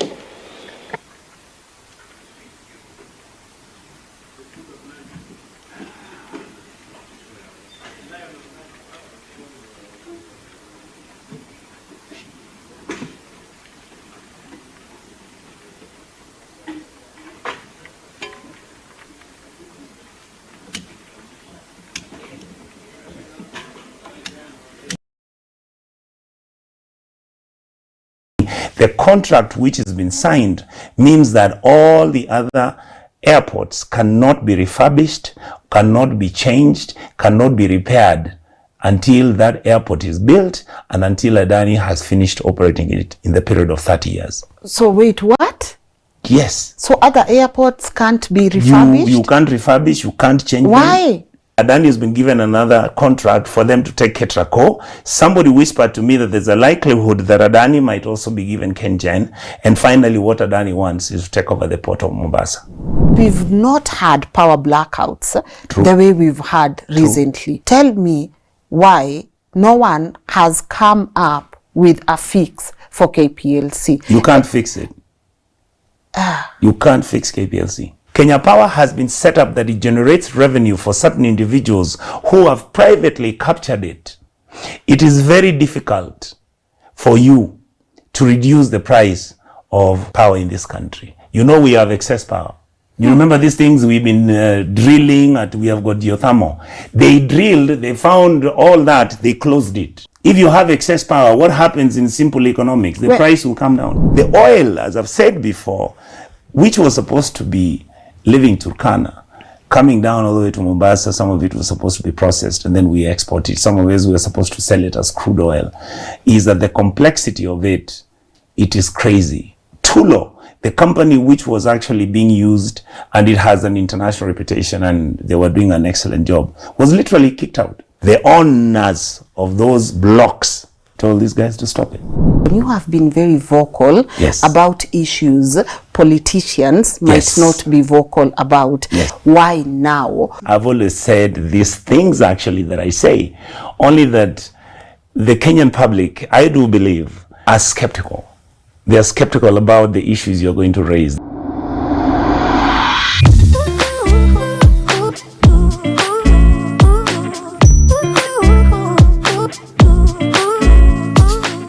Hello and warm welcome to today's episode of LNS. My name is Lynn Gugi, and once again, I love that we continue having these thought-provoking conversations, because if there's one thing that I've said, no one is coming to save us. We have the mandate of making sure that we save ourselves in our own country. Now, I remember a couple of years ago, more than 10 years ago, we all woke up and we realized, you know what, we have oil in Turkana. Boy, oh boy, were we not happy? I mean, we have what in Turkana? But then again, as we continue having these conversations, and I remember, you remember our beautiful show with Mordecai and Baria Wambaria on the big conservation lie, not only did we find out that we also have lots of minerals in our countries, but then why is it that some people do not want us to know how much wealth is here in the country? Again, when Adani came, people thought it was a joke, you know, and then we also have people in government saying, no, let no one lie you, no one is going to sell Jkia, blah, blah, blah. And then also, should we be happy that we get to export labor? Guys, today we have a man that has spoken about everything that is going on in our country. He has been very vocal. You guys, you love him, you love listening to him, and he's one of those people that will sit back and say, we are so glad we have leaders like him. I'm about to let him introduce himself so that he can walk us through a couple of things that are happening in our country, and also what solutions does he think there are to these issues. But before I do that, a girl has to pay a couple of bills here. If you are watching this from diaspora, you know what to do when it comes to sending money to your loved ones back home. Use TapTap. It's very fast, reliable, great rates. And also you use my promo code LIN, you'll be able to get a bonus on the details showing on your screen right now. Also, thank you so much to you guys for getting us to 1 million, over 1 million subscribers. I don't take you for granted. Thank you so much. And of course, a great thank you to my team that gets to put this work together. I have always said you get to see me in front of the camera, but it takes an entire village to put this work together. And now, without further ado, please allow me to let my guest today introduce himself. Sir, good morning. Good morning, Lynn. How are you? I'm very well. Yeah. First of all, I'd like to apologize. I was supposed to have come I think a month ago, yes, and it was inevitable because I was held up. So I hope you'll forgive me. Kabisa, tulisamehea kabisa. Thank you. Yes. My name is Senator Richard Onyonka. I come from the county of Kisii. I have been a member of parliament. If I finish this would be my 4th term. I started as a member of parliament a while ago, and I've just been slogging it out, and finally then I think I felt that I needed to move up a little, because when you do something over and over, it begins to become boring. Then I ran for the Senate, yes, and won, and now I'm in the Senate, and I'm very lucky to sit in 3 very important committees. One is called Devolution. The next one is I sit in the Budget Committee. I also then sit in the Public Accounts Committee, where we basically, one committee deals with the giving of the money, and the other one with the auditing of the money. So the 2 of them have really made it possible for me to open up my mind and understand where our country is. Yes. Yes. We are so happy to have you. Thank you. And as I said in my introduction, you have been very vocal, yes, about issues politicians might, yes, not be vocal about. Yes. And one question someone asked me to ask you is, yes, why now? Or is it that they miss that you've been doing this for a while, we just caught up with you? Actually, the answer is kind of, I don't know how to explain it, but let me try. I have gone through, like most human beings would, through a metamorphosis. I have changed in my thinking and my views about several things. 1, because of age, and 2, I think because of the experience. But at the same time, at some point, if you look at all the discussions and the statements I have made, Lynn, for the last close to 6 to 7 years, I've always said these things actually that I say, only that the Kenyan public, I do believe, either by design or by whatever circumstance we are having, people are skeptical.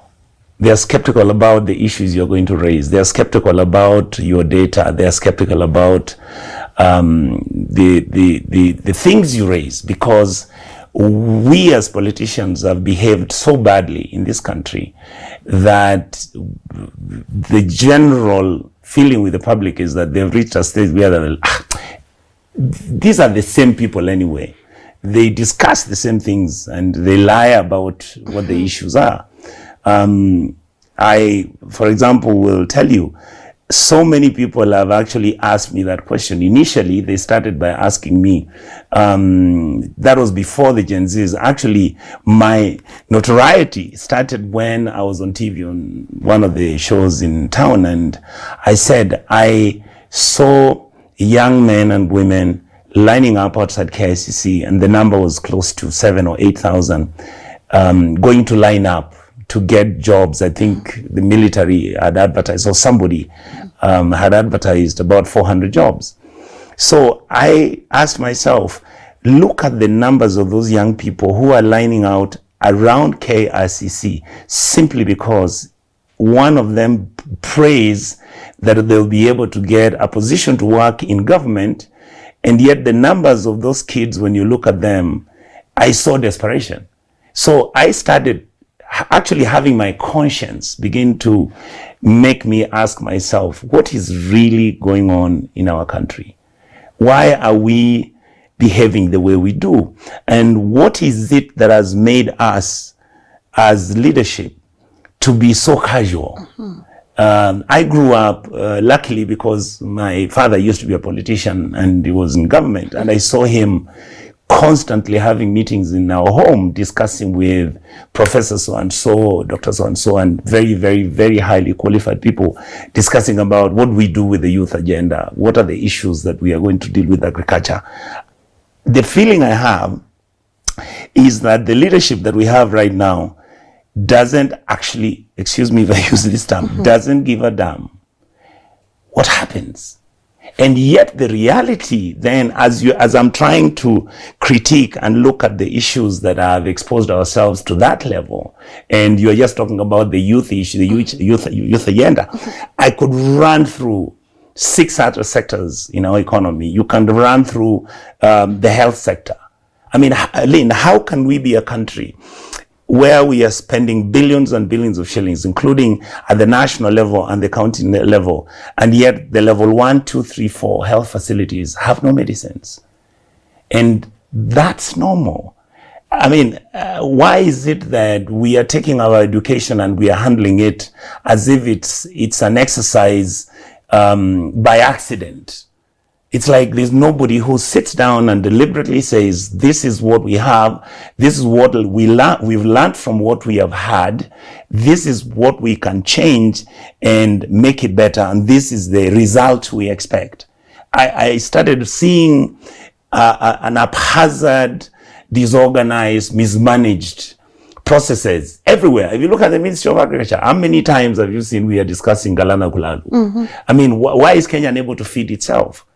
All right. I mean, you have a government program where you are providing subsidies, which I completely disagree with, because that is another line on how money is stolen. Then once you give this money, which is public money, to buy fertilizer, people then take that money. I mean, they then bring this thing called fertilizer, and then you know the story. I don't have to repeat it. Yes. Then the people who did it, we handle it casually. All right. And then you can run through everything in this country. And that is why I've just been saying, I think our country is broken. In fact, I don't believe, Lynn, that what Kenya needs today is a political discussion about our politics. I think that's nonsense. What we now need today is a constituent assembly in Bomas of Kenya to discuss, and the government is told why we are not moving at all. Because the whole process of how our system is broken, I believe now, some people will call it state capture. It is a deliberate attempt where systems and structures of governance, including public resources, are deliberately siphoned off, misused, stolen, and misapplied. That is why if you see what the young man Morara is doing, what he's saying is not something I didn't say before. I mean, I've asked many times, how many billions of shillings have we allocated, for example, last year for tarmacking of roads? Then I asked, can somebody show me one single kilometer that the government has done with 119 billion shillings, which has been given for the construction of roads? There's none. You can run through everything. I mean, look, I used this example the other day. How is it that when President Kibaki took over his leadership, he found 680 billion shillings. That was the collectible revenue. When he went to his second year is when he hit 700 billion. He ran the country. He paid the police. He paid the military. He paid doctors. He paid lecturers. I mean, Lynn, you know what I'm saying? Yes. Nobody complained that they were not being paid. Guess what happened? That is what one sector is now consuming. The Ministry of Education is allocated 636 billion shillings for one sector of our economy, which was previously running the whole government. Shouldn't that worry Kenyans? Very. Is there anything that has changed? I mean, have we changed the public schools from the status and condition they have been in to the level where they are the Makinis and the Riara? I mean, where the standard goes up? Actually, they are worse. They are worse. So the question I've been asking, where is this money going? And my conviction and belief is that because the structure is so broken, and I've been so lucky to sit, as I said, in the budget committee and also in the CPAC committee, which does the audits, it's when I started realizing that actually all the money, including to what Uhuru said previously and other leaders, Ouko said it before in his audits, half of your budget is actually budgeted corruption. The 3.4 trillion shillings budget that we're having is actually half of it is money where individuals sit down, plan on what to do, including the leadership. I'm talking about members of parliament, the Senate. I'm talking about everybody. It is a systematic, deliberate arrangements on kickbacking, on rewarding, on who benefits. Because everybody in government and everybody who's in political leadership in this country believes that the biggest company we have is a country called Kenya.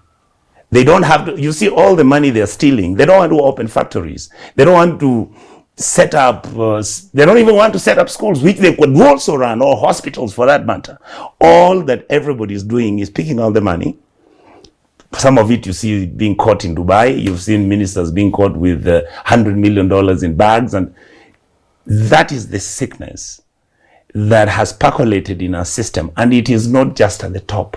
The top has just given the symbolism downwards. Leave up there at the top where it is, come down to the National Assembly. Sometimes the judiciary is responsible, sometimes they play the same game. Roll it down to the county governments. Governors are doing exactly what the national government players are doing. Go down from the governor's office, run it down to the members of the county assembly. When you tell an MCA, gentlemen and ladies, you know our job is to oversight the county government, please, you are not supposed to go and get money from the governor, because the money that is already in the budget is enough for you to oversight and try and help our people.